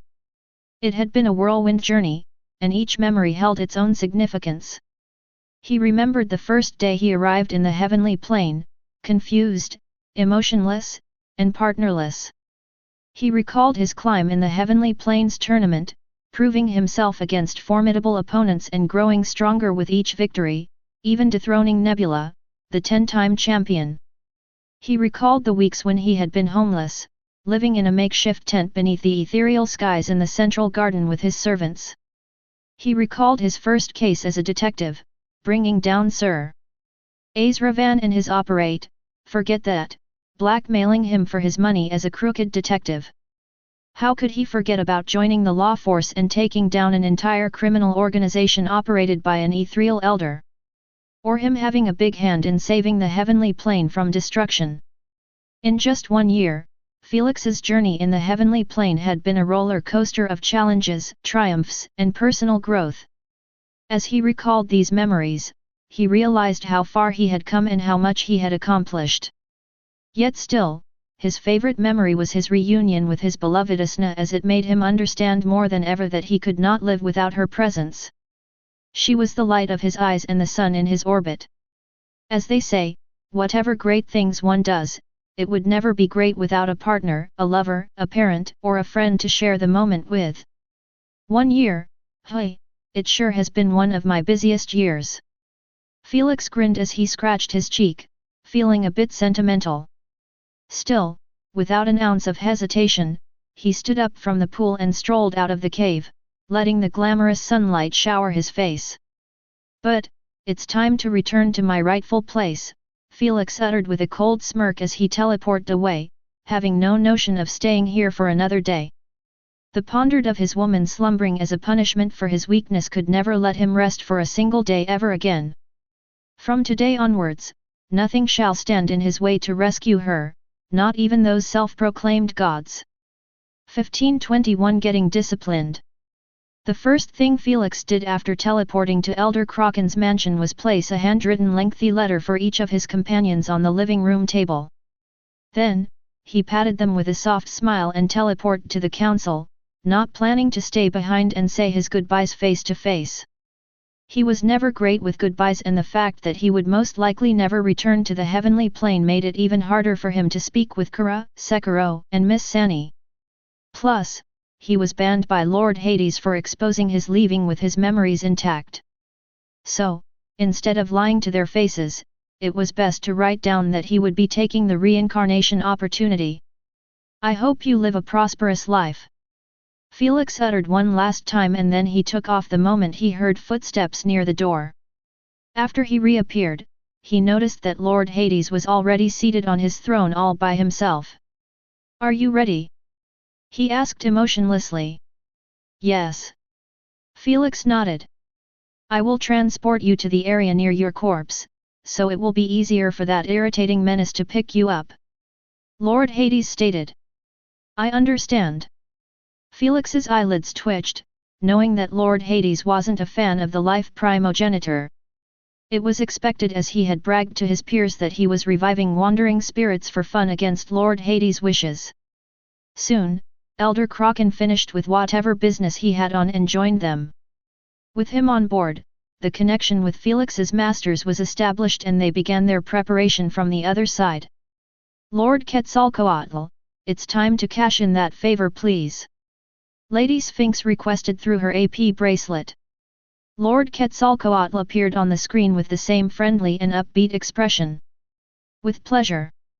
We have received news that Felix's soul will appear straight near his corpse, so you don't need to travel far distances in the spirit realm. Lady Sphinx shared. Really? Interesting. May I ask, how did you manage to pull it off? Lord Quetzalcoatl raised an eyebrow in surprise. I doubt Lord Hades will watch you do this without interfering. Don't worry about that, Elder Kraken said that he has taken care of it. Lady Sphinx hid the truth expertly. She knew that if Lord Quetzalcoatl ever heard that Lord Hades was in this, he would get cold feet and wouldn't dare help them out. Damn, I am kinda feeling bad for him. Thor said with a not-so sympathetic chuckle, he will receive the beating of a lifetime. He deserves it for his obnoxious happy-go-lucky personality. Lord Shiva snickered from a distance while holding onto a manga book. You just hate him for being more loved and respected than you in our circle. Lord Loki fired back while playing chess with Hormungandr. Who wants your trash love and respect anyways, you can't even commit to a plan. Lord Shiva retorted calmly, clearly still irked at them for ditching him. Whatever you say, suicidal maniac. Lord Loki muttered the last part. Still, Lord Shiva gave him a cold glare for a moment before returning to reading his manga in peace. It had been a century since Felix's death and it looked like everyone's interests were slowly getting more modern. Meanwhile, Lady Sphinx disregarded their entire annoying conversation in her head and concluded the deal with Lord Quetzalcoatl. Elder Kraken saw this and sent the information to his main consciousness. Because there was somewhat of a big time difference between the two realms, Elder Kraken received the information less than a split millisecond after requesting it. It's done, she will inform us when Lord Quetzalcoatl arrives at her location. Elder Kraken shared. Before Felix could speak a single word, Elder Kraken spoke again, he has arrived. Felix didn't know what to do but smile speechlessly at such a peculiar experience. Without wasting anyone's time, Lord Hades pointed his finger at Felix and uttered. I will be watching over you. Before Felix could bow his head in appreciation or show his gratitude for everything Lord Hades had done for him in Asna, he found himself in the middle of nowhere, literally. Not even wandering spirits were seen floating in the area, making him feel like he was thrown inside the core of a black hole. Fortunately, Lord Quetzalcoatl made an appearance in less than a few seconds, showing in front of Felix in his spiritual form. Before Felix could greet him, his lips twitched at the sight of Lord Quetzalcoatl riding on the back of a wandering spirit akin to a horse. Well, hello there. Lord Quetzalcoatl laughed as he jumped from the wandering spirit and gave Felix a quick hug. It's been a while, little one. It's sure been, Elder. Felix showed a fake smile while hugging him back. Who would have thought that even death can't kill you, and even the big boss can't contain you? Lord Quetzalcoatl kept laughing and patting Felix's back. I can't wait for all the trouble and chaos you will be sowing on your return. The universe has been way too peaceful after your death. Elder, you think too high, lowly? Whatever, I am eternally grateful for your help. Felix bowed his head in appreciation. Don't mention it, a favor is a favor, now let's get out of here before we attract that old monster Zidane. Before he could finish his sentence, his friendly smile suddenly froze on his face after feeling a powerful spiritual pressure land on him out of nowhere, making it impossible for him to move an inch. With Felix's enhanced spiritual prowess, he felt the pressure before it even befell Lord Quetzalcoatl. Knowing its owner, Felix could only give Lord Quetzalcoatl an apologetic look. Vermin, this is your last revival in my territory. If you dare step in it ever again, I will break my own rule and eliminate you without hesitation. Big boss. I am just. Before he could finish, a sudden ethereal palm appeared in front of Lord Quetzalcoatl and landed with a resounding slap across his face. The echo of the slap reverberated through the spirit realm, a punishment delivered with a weighty gravity that only a being of Lord Hades' caliber could wield.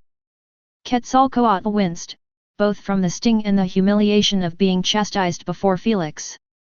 Zip it, you have been running amok and thinking I can't deal with you because you enter using your wisps. Lord Hades threatened emotionlessly, I can erase your soul through your wisp just as easily. Slap. Another smack resounded in Felix's ears, making him look to the other side to save a bit of Lord Quetzalcoatl's dignity. He was literally treated as a child by Lord Hades while being an elemental lord, one of the strongest beings in the universe. While Lord Quetzalcoatl had no clue what was going on with Lord Hades' aggression, Felix understood that the guardian of souls and spirits was in a weakened state, and he didn't want anyone trespassing on his territory ever again. For all he knows, Lord Quetzalcoatl could be used by the Eternal Kingdom to invade again. So, this lesson was bound to happen either now or in the future when Lord Quetzalcoatl entered the spirit realm to fool around. Now, get lost and take him with you. I don't want to see any of your faces in my territory again. With that last overbearing statement, the spiritual pressure was gone and Lord Quetzalcoatl finally was given a breather. He sharply turned to look at Felix and found him staring at the wandering spirit, appearing like he was appreciating his spiritedness. Kid. Cough, yes, Elder. Did you know about any of this? I have no idea what you are talking about. Felix replied innocently, feigning speak ignorance, it was just us and this mindless spirit the entire time. Elder Quetzalcoatl rubbed his reddened cheeks as he narrowed his eyes at Felix, who was avoiding them at all costs. He wasn't stupid, he knew that this entire operation was weird and felt like a setup. But, he had no evidence of anything and at this moment, he didn't want to stay another second in the spirit realm. Let's get you revived. Lord Quetzalcoatl swore in his mind, little f*** hasn't even been revived and already started troubles with me, God knows what will happen to the others.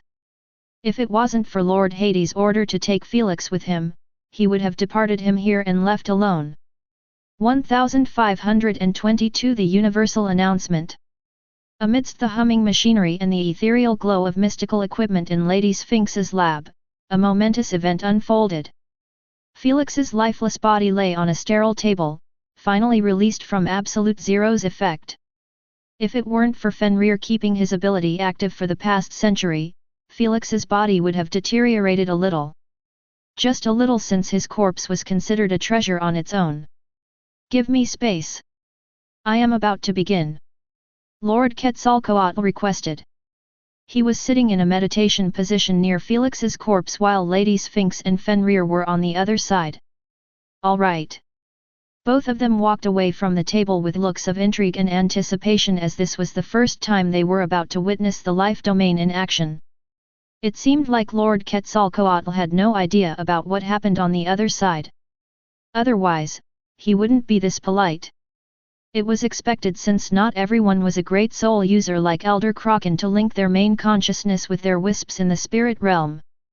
So, he would find out about the punishment only after his wisp merged back with him. Soon, Lord Quetzalcoatl raised his hands, and a surge of vital energy emanated from his body, causing his green feathers to turn pure white. The released energy manifested as a milky white mist, filling the room with a vibrant and life-affirming aura. The atmosphere crackled with the power of his life domain, and the very air seemed to come alive. I feel like I am gaining centuries in my longevity with each breath. Fenrir commentated with a wondrous look. It wasn't like he needed it, but he could imagine how mortals would literally worship Lord Quetzalcoatl as their god if he shared some of his blessings with them and made their short lives a bit longer. Whoosh! As Lord Quetzalcoatl channeled his life energy, the milky white mist coalesced into a swirling vortex of vitality around Felix's lifeless body. It danced and twirled with an otherworldly grace, its luminous tendrils reaching out like ethereal fingers. The lab equipment kept shaking and falling down the stronger the vortex got, forcing Lady Sphinx to use her sand manipulation to affix everything in its place. The instant the vortex reached its peak, Lord Quetzalcoatl bellowed, "Connect!" Meanwhile, on the other side, Lord Quetzalcoatl had manifested the same vortex around Felix's spirit and told him to not move an inch and simply surrender to the call. Those two radiant vortexes served as a bridge between the mortal realm and the spirit realm, connecting Felix's body to his soul. It became a conduit for his wandering spirit, drawing it back with a magnetic force that transcended mere physical laws. Slowly, but with unwavering purpose, Felix's spirit began to respond. It emerged from the depths of the spirit realm, drawn inexorably toward the swirling vortex of life energy. With each passing moment, the connection grew stronger, until at last, the spirit rejoined its rightful vessel. The room was suffused with an overwhelming sense of renewal and vitality as the milky white vortex completed its task. No wonder the soul has to be close to the body to make the revival work. Lady Sphinx commentated. The process was deemed much more complex and difficult to perform, which explained why not many people got revived after they landed on the other side. The return policy was simply too strict and only an ability at the level of life domain could pull it off. Whoosh! Soon, the vortex grew weaker and before long, it faded away and the lab's equipment stopped making noise. "It's done," Lord Quetzalcoatl remarked as he cancelled his life domain, returning the lab back to its cold and lifeless state. "You sure? I don't hear a heartbeat," Fenrir questioned while approaching Felix and checking on his vitals. "It's not my job to resuscitate him." Lord Quetzalcoatl chuckled, "You wanted his soul is in his body, and if you don't act quick, it might leave again." Both Fenrir and Lady Sphinx gave him annoyed looks and swiftly went to help Felix kickstart his heart. Lady Sphinx focused on the main heart, which was the human one, and began performing chest compressions on him. If his body wasn't immune to electricity, she would have much preferred shocking his heart into beating again. Fortunately, Felix's body was an absolute machine and with a mere few hard presses, his heart began beating again. Ka-thum! The first heart thumped with a resounding beat, like a sports car engine roaring to life after a prolonged slumber. It sent a surge of energy coursing through Felix's veins, filling him with newfound vitality. Then, the Devourer's heart joined the symphony of beats, its rhythm harmonizing with the first. Ka-thum! The dragon's heart came next, roaring to life like the ancestral dragon himself was awakened. Ka-thum! With the addition of Kraken's vigorous heartbeat, the room seemed to resonate with the powerful cadence of life as if an orchestra of powerful engines revved to life. As the blood streamed through runic seed, it seemed like it bloomed into a beautiful flower with all of the vein-like roots, lightening up across Felix's entire skin. "Are we reviving a human or hearts collector? The hell is wrong with him?" Lord Quetzalcoatl was left speechless as he listened to Felix's hearts singing a song of their return. If only he knew that Felix possessed 2 more small dormant hearts for emergencies. Lady Sphinx ignored him and started carrying her examinations on Felix, knowing that his heart's beating again didn't imply that he would wake up immediately. Her assumption was reasonable, but not for Felix anymore. Without any warning, Felix's eyes snapped wide open and released 2 beams of golden light into the ceiling for a few moments before it faded away. A sudden silence befell the lab as neither Felix's heartbeats were heard nor the primogenitor's breaths. It was vacuum-like silence where one couldn't even hear his own thoughts. Before any of them could react, the light in Felix's eyes disappeared and he took his first breath, filling his lungs with the sweet air of the living. The instant the breath settled in Felix's lungs, the universe released a thunderous booming clap across the minds of all living beings in its territory. Ra-ah-ah-imbal. The thunderous clap reverberated through every mind, from the humblest spirit in the spirit realm to the mightiest divine beings in the eternal kingdom. Not even Nemo's birth caused such an overbearing reaction from the universe. It was like the universe was announcing his return with a resounding acknowledgement. Wendigo and Saurus, who had been standing nearby, couldn't help but react with astonishment, their eyes widened in shared surprise, and they exchanged a quick, unbelieving glance.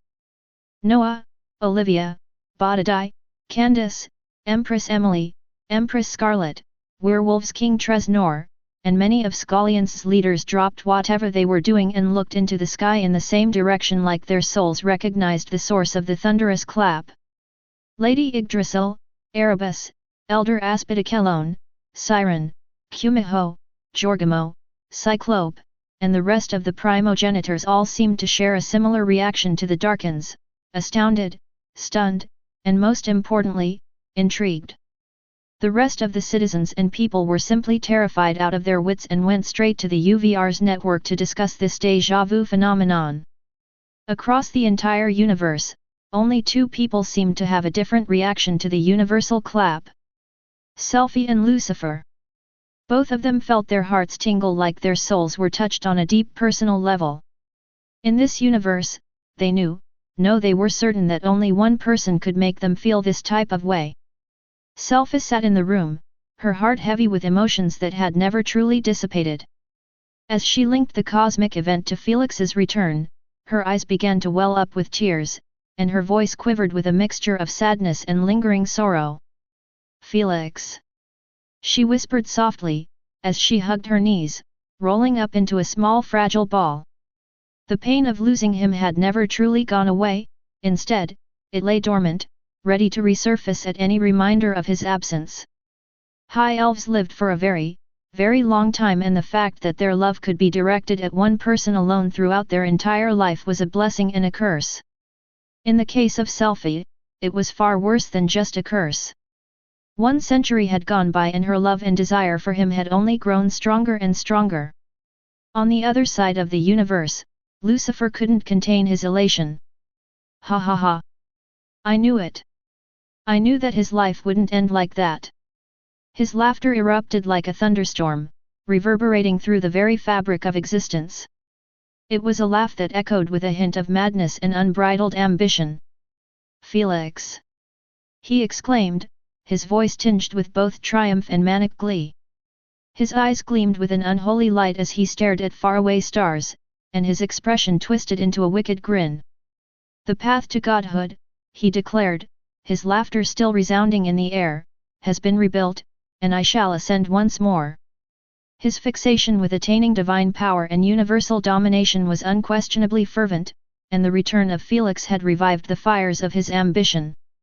He wasn't even sure if this was related to Felix or not, but the copium of his destined rise was strong in him and he could never accept its failure. Unbeknownst to him, Felix was also seeking in rise, and he was his first ingredient.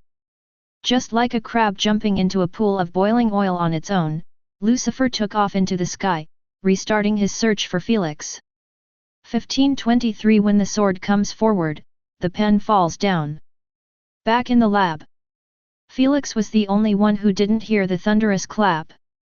He stood up from the table and sat on its edge with a disoriented look, having a peculiar undescribable feeling he never experienced before.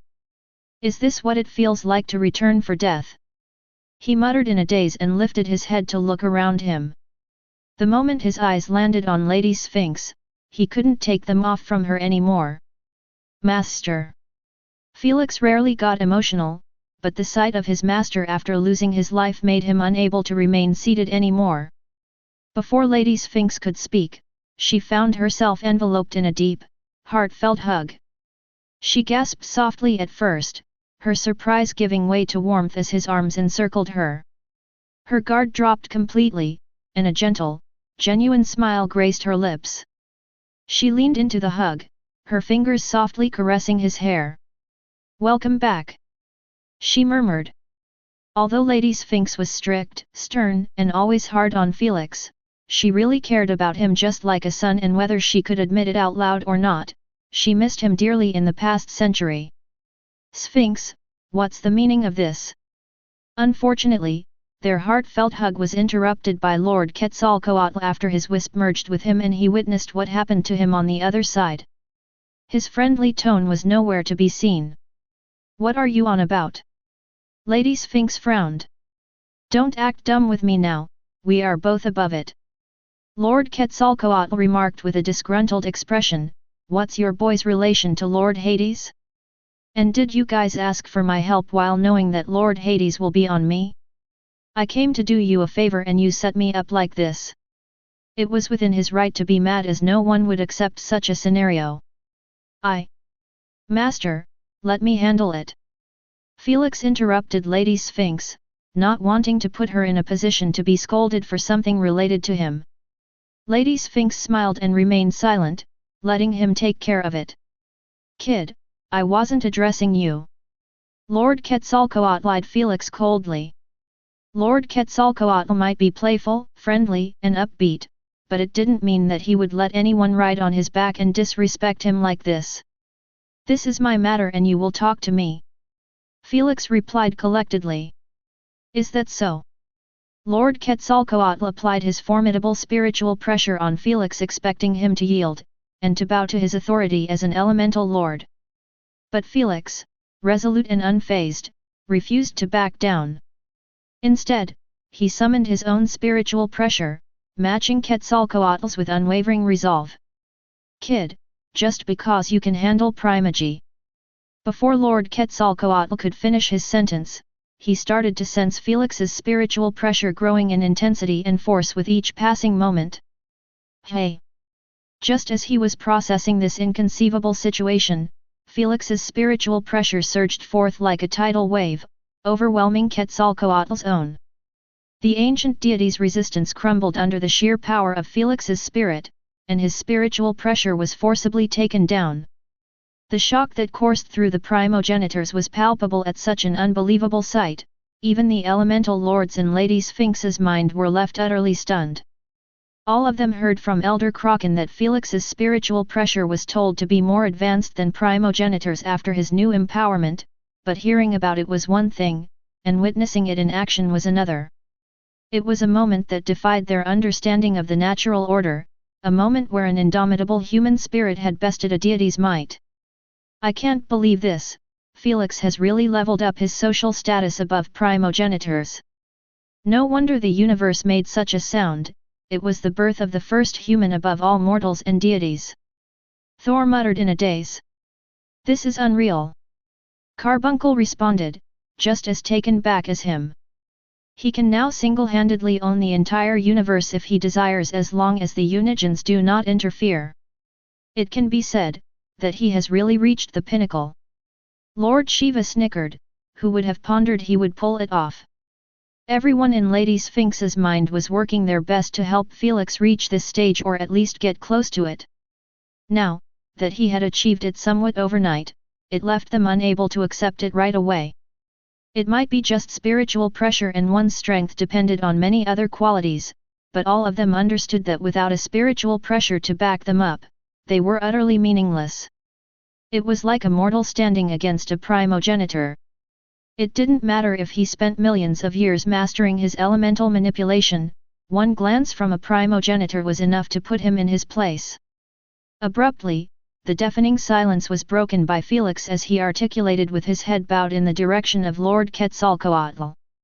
Elder, I deeply apologize for making you get punished by Lord Hades. It was never our intention to cause you trouble. If you lend us an ear, we can explain the situation and then you can be the judge whether Lord Hades' punishment was a good thing or not. Hey? Yes, of course. Lord Quetzalcoatl woke up from his daze and answered absent-mindedly, seemingly still trying his best to process what had just happened. As they said, when the sword comes forward, the pen falls down. Now, that Felix had displayed that he wasn't to be f***ed with, he had gained Lord Quetzalcoatl's attention forcefully even with the age disparity between them. It was like Lord Quetzalcoatl had no other choice but to respect having a conversation with Felix since he was considered now as the weaker side. Soon, Felix began narrating a bit of what happened during the Eternal Kingdom's invasion and how Lord Hades was on his toes with any foreign entry. He obviously didn't give him the details and just enough to believe him. He went this far since Lord Quetzalcoatl had indeed been good to them and it wouldn't be in their best interest to get on his bad side or create a lasting grudge. After he was done with the narration, Lord Quetzalcoatl turned to Lady Sphinx and she backed him up with a single head nod, making him understand that the situation was far more complex than he anticipated. They actually dared to invade the spirit realm and almost won. F***ck, how did I miss such an event? Lord Quetzalcoatl held his head in frustration at the thought of not being there to witness such a glorious war. We know you have a big mouth, but you must keep this to yourself. Lady Sphinx warned, Lord Hades wouldn't take it nicely if he knew that the invasion's news is spreading out. You don't have to tell me twice. Lord Quetzalcoatl agreed with a faint shiver coursing down his spine after recalling what Lord Hades did to him. He felt his wrath through and through, making him understand that he was done fooling around and being polite. He also realized that if it wasn't for Felix's mission, he might have entered the spirit realm at a different time and got caught by him. Then, he might not even receive a couple of slaps and a warning, but utter erasure right there and then. Unigens couldn't give a sh*t about the primogenitors' lives as they see them just like any other mortal. So, we good? Felix asked with a faint smile. Lord Quetzalcoatl stared deeply into Felix's eyes, knowing that there were so many juicy secrets he was hiding. Like the fact that his relationship with Lord Hades was so good he allowed him to get revived with his memories intact. Or his spiritual pressure reaching a drastic level even primogenitors had no clue how to achieve. Still, he nodded. We good. Just like Felix didn't want to create a grudge against Lord Quetzalcoatl, he also realized that it was best to be on his side, especially now more than ever. Thank you for everything, Elder. I am indebted grateful for your revival, and if you require anything from me, please do not hesitate to ask. Felix bowed in appreciation again. Haha, I will take you by your word. Lord Quetzalcoatl chuckled in approval and left them alone, not wanting to overstay his welcome. He didn't even bother to ask Felix about his spiritual pressure and other details, knowing that if he hadn't mentioned them, then he wasn't interested in sharing their information. You see why strength is the most important thing. Fenrir stepped forward and articulated expressionlessly, if your spiritual pressure didn't put him in his place, the conversation would have taken a much different turn. It's good, but it's not enough, Felix replied calmly, not feeling an ounce of pleasure or happiness at flexing his shoulders on Lord Quetzalcoatl. He knew what awaited him at the Eternal Kingdom, and this wasn't even enough to get him an entry past its gate. Everything will come at its rightful time. I always tell you, don't rush your improvement. Lady Sphinx patted him on the head and articulated with an irritated tone, now, take those annoying bastards back in your mind. I have had enough of them. Before Felix could reply, Lady Sphinx had already linked his soul with hers and forcefully kicked everyone into his consciousness space, uncaring about their disgruntled curses. Not cool, Sphinxy. My joint is ruined. What a tyrant. Your consciousness sucks anyways. Home sweet home. A content and peaceful smile slowly spread across Felix's face as he heard the familiar voices of his masters and tenants returning, their presence occupying his consciousness space once more. These were the voices that had guided him, mentored him, and provided him with the strength and wisdom to overcome countless challenges. As much as it was annoying to hear them speak in his mind before, it was a million times worse to be left alone with his own thoughts. Just 1 year in the heavenly plane made him appreciate their company more than anything. Welcome back, Masters. 1524 A peaceful departure. Welcome back. You are the one returning from death.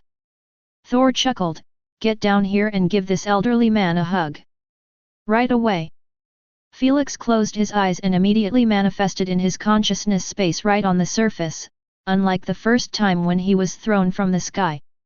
When he opened his eyes, he was left speechless at the sight before him. It was as if a neighborhood had sprung into existence within the confines of his own mind.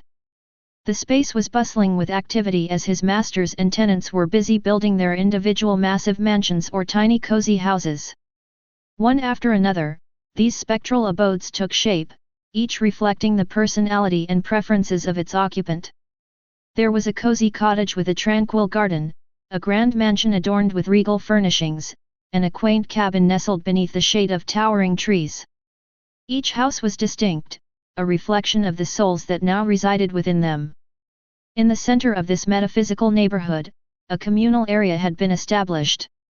Here, a chess table stood ready for intellectual duels, a poker table beckoned for games of chance, a pool table invited friendly competition, a royal board awaited strategists to engage in complex battles of wits, and a mini-bar with alcohol and all sorts of substances for the two abusers, Thor and Carbuncle.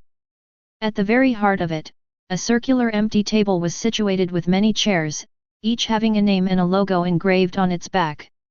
As Felix observed this bustling community of minds, he couldn't help but feel a profound sense of nostalgia and happiness, like he was truly back at home. Master. Without an ounce of hesitation, Felix appeared next to Thor and gave him his requested hug. Haha. Even death can't keep you down, I sure have taught you well. Now, what do you mean by teaching him that? Hormungandr interjected as he reached out and patted Felix's shoulder. He had yet to settle, and you are already trying to steal credits. It's not stealing credits if it's a fact. Thor scoffed. Sure, whatever you say to boost your little ego. Ah, how I have missed this. As his masters' bickering kept getting heated over who was the best master, Felix enjoyed it akin to a classical symphony. It was like a transfer student returning home after a whole year, just to find out absolute chaos in the family between parents and siblings. The feeling of home intensifies instead of feeling annoyed like always. Enough, you are about to bleed his ears. Carbuncle intervened and pulled Felix from amidst them. Elder, how are we? Before Felix could his question, Carbuncle placed a joint on his mouth and said, "Smoke one with me." "All right." Felix obliged. As they shared the joint together, passing it from one to another, Carbuncle didn't say much, but everything he had in his heart seemed to be conveyed through the joint. The others didn't ruin their moment, as they knew that Carbuncle had been waiting patiently for Felix's arrival. Felix merely smiled faintly and kept taking puff after another until the joint finished. Carbuncle flicked the joint away and said to Felix with the most sincere smile, "Meeting you has been one of the greatest moments in my life, and I am forever and eternally grateful for what you have done for me, truly, thank you from the bottom of my heart." Before Felix could even reply, he was stunned to witness Carbuncle's body slowly turning into a fine, ethereal ash, just like the dissipating smoke of their last puff. His form seemed to merge with the very air around him, becoming one with the currents of consciousness that flowed through Felix's mind. It was a peaceful and graceful departure, a choice made by himself as he found the serenity and closure he had long sought. In the end, Felix relaxed his expressions and watched with a sense of acceptance and gratitude, knowing that Carbuncle had finally found his peace and could let go at last.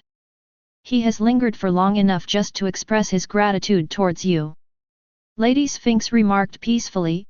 "Now, whether his wisp merges with his main consciousness in the spirit realm or not, it can be said that he fulfilled everything he wanted in life." "I know." Felix understood that Carbuncle could never remain with them while he knew that his wife was with his main consciousness. That's because even though both of them were the same person, they were not linked together at all. This meant, his main consciousness was feeling all the love and living his dream at last while he was still in the agony of loneliness. If only it was possible to share their memories and experiences, it wouldn't have mattered much to him to stay here. Alas! Don't be feeling sad for him now. Hormungandr shook his head, "He is more blessed than all of us." "It's true." Thor agreed with a tint of envy, "He has achieved the true zenith of peace." While Lord Shiva, Thor, Hormungandr and many other primogenitors were still struggling with their identity and refusing to accept their humiliating purpose in life, Carbuncle couldn't care less about any of it. He just wanted to live with his wife in peace, nothing more, nothing less. "I sure will miss him." Felix sighed. Carbuncle was the first primogenitor to leave Felix's consciousness space after his debt was paid. Felix had a feeling that others would also leave after they reached their goals in life, which didn't make him feel excellent in the slightest. He had already lost Asna, and her missing presence in his mind was vivid in the first minutes. He really didn't want to lose the others too, at least not his masters. "Rascal, you should remove those thoughts from your mind, as none of us are leaving before we see you bring down the eternal kingdom under your feet," Thor disclosed with a faint smirk. The others nodded in agreement with mixed expressions. It was clear that the moment they found out that they were born by the three rulers for the sake of entertainment, their hatred towards them had reached its peak. Now, even if Felix killed Saurus and Wendigo or helped Lady Sphinx collect all the monoliths, none of them had any plans of ditching him. There was no need to mention the three lords. "You are in it for a show then, as I have no plans of leaving the eternal kingdom in peace," Felix said coldly. Half an hour later, Felix was seen sitting on a bed in one of Lady Sphinx's many rooms inside her supermassive pyramid-like research facility. He had one AP bracelet on his wrist, and the others belonging to the dead tenants were turned into small accessories. He had just exited from his consciousness space after a lengthy conversation about his future with his masters. Everyone knew that Lucifer was their new target, followed by Nemo's alter ego, but Felix decided to log into the UVR and check on the SG Alliance, his friends, his race, Nemo, and many other matters. "A century has gone by, that's 10 great resets." Felix smiled wryly, "With how rapid the development of the Alliance, I am sure many things were changed." First, let's reconnect with the Queen. Without further ado, Felix brought the bracelet in front of his eyes and called for Queen AI. The moment he did so, the bracelet's screen turned on and Felix found himself inside a tiny empty white room. "Welcome Sir Felix, welcome back, Sir Felix." Queen AI corrected herself mid-sentence after Felix's consciousness matched with his previous consciousness before his death. "It's sure nice to hear your monotonous voice again, my queen." Felix chuckled, but Queen AI paid him no heads. "Sir Felix, do you want to redecorate your private room to its previous condition?" Queen AI asked. "Not now." Felix inquired, "Tell me first about all my voided contracts after my departure and give me a summary of all the major changes occurring in the Alliance in the past century." "As you wish." This a make-up chapter for yesterday. My apologies for not announcing it beforehand. I am working through a medical situation at the moment and my time can't be any more full. I might even take next Monday off for a doctor's appointment for some scanning. It's not set in stone, but we will see how it goes. Have a blessed day everyone. 1525 The new Grand Supreme Leader. Queen AI went ahead and mentioned all the voided contracts, which included his subordinates/slaves contracts, his Supremacy Games platform contract, his Mariana Federation contract as their leader, and many other individual but non-important contracts. Since Felix made sure that all signed contracts didn't have a death penalty after voiding them, Queen AI didn't do anything to him after his return. Honestly, she wouldn't do anything even if he broke such contracts since Lord Loki was her true owner and he had Felix protected. In fact, before Felix even connected to the UVR, he requested that Queen AI didn't announce his return to anyone. At this moment, he had no interest in exposing his return to Lucifer or his enemies, he wanted to have the first jump on them even if he could take them on quite easily. What about major events? Felix moved on, not too bothered by the lost contracts. Noah Maxwell has risen to become the new Grand Supreme Leader after dethroning Hive Guardian N0. His ascension marked a shift in the balance of power, giving the human race 2 votes in the 10 Rulers' Council. He actually pulled it off and became the number 1 in less than a century. Felix was pleasantly surprised. He was already informed that Noah was giving it his best to challenge the top 10 Supremes in order to become the new Grand Supreme after his departure. He believed that he had in it him if he truly worked his ass off, but he also understood that High Chieftain Lakaka's wife and Hive Guardian N0 weren't weaklings, even the 2 dragon heads, Bimid and Kirsoon weren't to be messed with. "Show me a replay of his battles," Felix requested with an intrigued tone. Queen AI transformed the private room into a vast desolate desert. Like battlefield with Noah on one side and red-clad head Bimid on the other. Noah's presence, with his pale face, white hair, and piercing blue eyes, stood in stark contrast to the crimson fury of the massive dragon. Hoa! The crowd in the sky cheered at the top of their lungs, causing the sand dunes on the battlefield to move into tidal waves. "It's sure been a while." Felix smiled faintly in enjoyment at this heated atmosphere. Even though he fought in the Heavenly Plains tournament, the feeling was nowhere close to the one in the games. "Snow Prince!" Bimid roared, flames erupting from his maw as he soared into the sky. "Snow Prince! Pfffff! I am sure Noah is dying inside to be called that." Felix laughed in amusement. As he expected, Noah's expression turned for the worse the moment he heard his nickname being called. His Supremacy Games name was actually Noah Maxwell, literally his ID name with nothing too fancy. Alas, that was the worst mistake he had ever made. He really is innocent if he thought the fans would call him by his name instead of giving him a new cool nickname.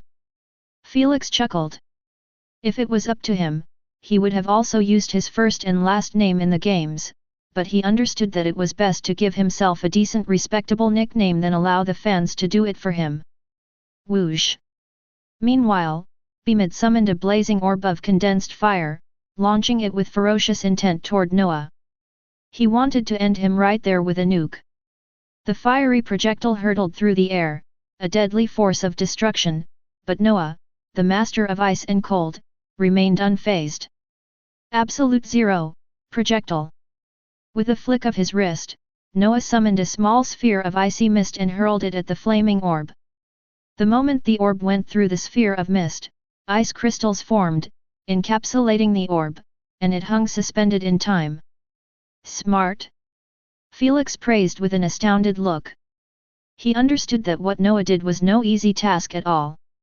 He managed to create a way to manipulate his ultimate ability in a manner that could limit his energy consumption and also give him more leeway in its management. Normally, he could have only activated and deactivated the supreme ability since he had no clue how it worked. But, instead of just activating it and freezing time in a large area around him, he targeted a small area of space and activated his absolute zero on it, which allowed him to create that icy small sphere. With his ice manipulation, he could easily either enhance its size, decrease it, throw it, or keep it on him. It was truly an ingenious way to walk past the imposed limitation of the ability. Bimid, undeterred, unleashed more flaming orbs one after another. Each time, Noah repeated his elegant dance, enveloping the fiery missiles in his icy embrace. Tisk, this again. Is this the only ability you have? Bimid's frustration grew with every attempt, as he watched his attacks turned into frozen relics. Realizing that his orbs would never reach Noah's danger zone, Bimid released another flaming orb and this time, he blew it up manually before it could get captured by the misty sphere. Boom! Absolute Zero, barrier. Expressionless, Noah put himself in the same icy sphere and everyone watched how the nuke's explosions halted the moment it touched the barrier. The rest of the explosion continued expanding and erasing the desert, but it did absolutely nothing to Noah. After the dust settled, Noah was seen flying through the mushroom cloud with two pairs of snow-white wings, rushing in the direction of Bimid. Bimid's pride as a clan head dragon forced him to not turn his back and run away with his tail between his legs. Bring it on! Determined to face Noah up close and personal, he charged at him with incredible speed, his fiery breath billowing forth. Pride is really the greatest weakness of the dragons. Felix shook his head in disappointment after realizing that dragons' pride as the superior race was still running strong in their blood after everything that happened to them. Now, Bimid fell victim to it again as the moment he tried to turn Noah into ashes, time itself seemed to freeze as his colossal form became encased in the icy grip of Noah's power. Unable to move, Bimid let out a roar that was now muffled by the glacial time prison that held him, his flickering flames and his once fiery demeanor were extinguished. Felix didn't need to watch the rest of the fight to know how it would end. He cancelled the battle and requested Queen Ai to show him Noah's battle with Guardian N0, believing that it should be one of the hardest battles for Noah. Even Felix at that time wasn't too keen on duking it out with Guardian N0, understanding that his mental prowess was on another level. However, the battle went in the opposite direction of what he expected. Noah defeated Guardian N0 by creating a small barrier of absolute zero around his head, making it impossible for anything to avoid its time-freezing powers. Not even mental attacks were able to penetrate through it, and without them, Guardian N0 was just like any other opponent. Damn, Absolute Zero is really something else. Felix was left speechless. What did you expect? Thor remarked, the ability to freeze time, it will always triumph if there is nothing to counter it. Felix knew that he was right, as his lesser time spells were extremely powerful and made most of his recent fights easier. Plus, Fenrir has helped the boy bridge closer to the 900 kbf mark through many extraordinary means. He added. I can tell, he has gotten way stronger than before. Felix nodded in agreement. Unfortunately, this seems to be his peak limitation. Fenrir shook his head, it has gotten close to impossible to enhance his strength by even 100 bf. I see. Felix sighed in frustration. He understood that the last 100,000 bf was the true chasm between a mortal and a deity. Even elder dragons struggled to push past it, and he had the means to enhance his strength through eating dragons' royal gemstones. Meanwhile, Noah's werewolf system could take him only to 900,000 bf, and the rest was up to him. Unfortunately, the last 100,000 BF was harder to pull through than the entire 100,000 BF combined. If Fenrir uttered that Noah had reached his limitations, he truly meant it from the depth of his soul. Whether he finds a way to become a deity in the future or not, Noah has already achieved what many others could only dream of. Felix soon smiled with a look of pride directed at Noah. He has become the #1 strongest fighter in the SG Alliance. Even though he pulled it off only because Felix wasn't there and had eliminated the true monsters of the Alliance, it was still a mind-blowing achievement when considering that he was using a single primogenitor bloodline. I guess the mankind race and the Alliance are in good hands. Felix stretched with a look of utter relief. I can now leave my duties to him and focus completely on the Eternal Kingdom.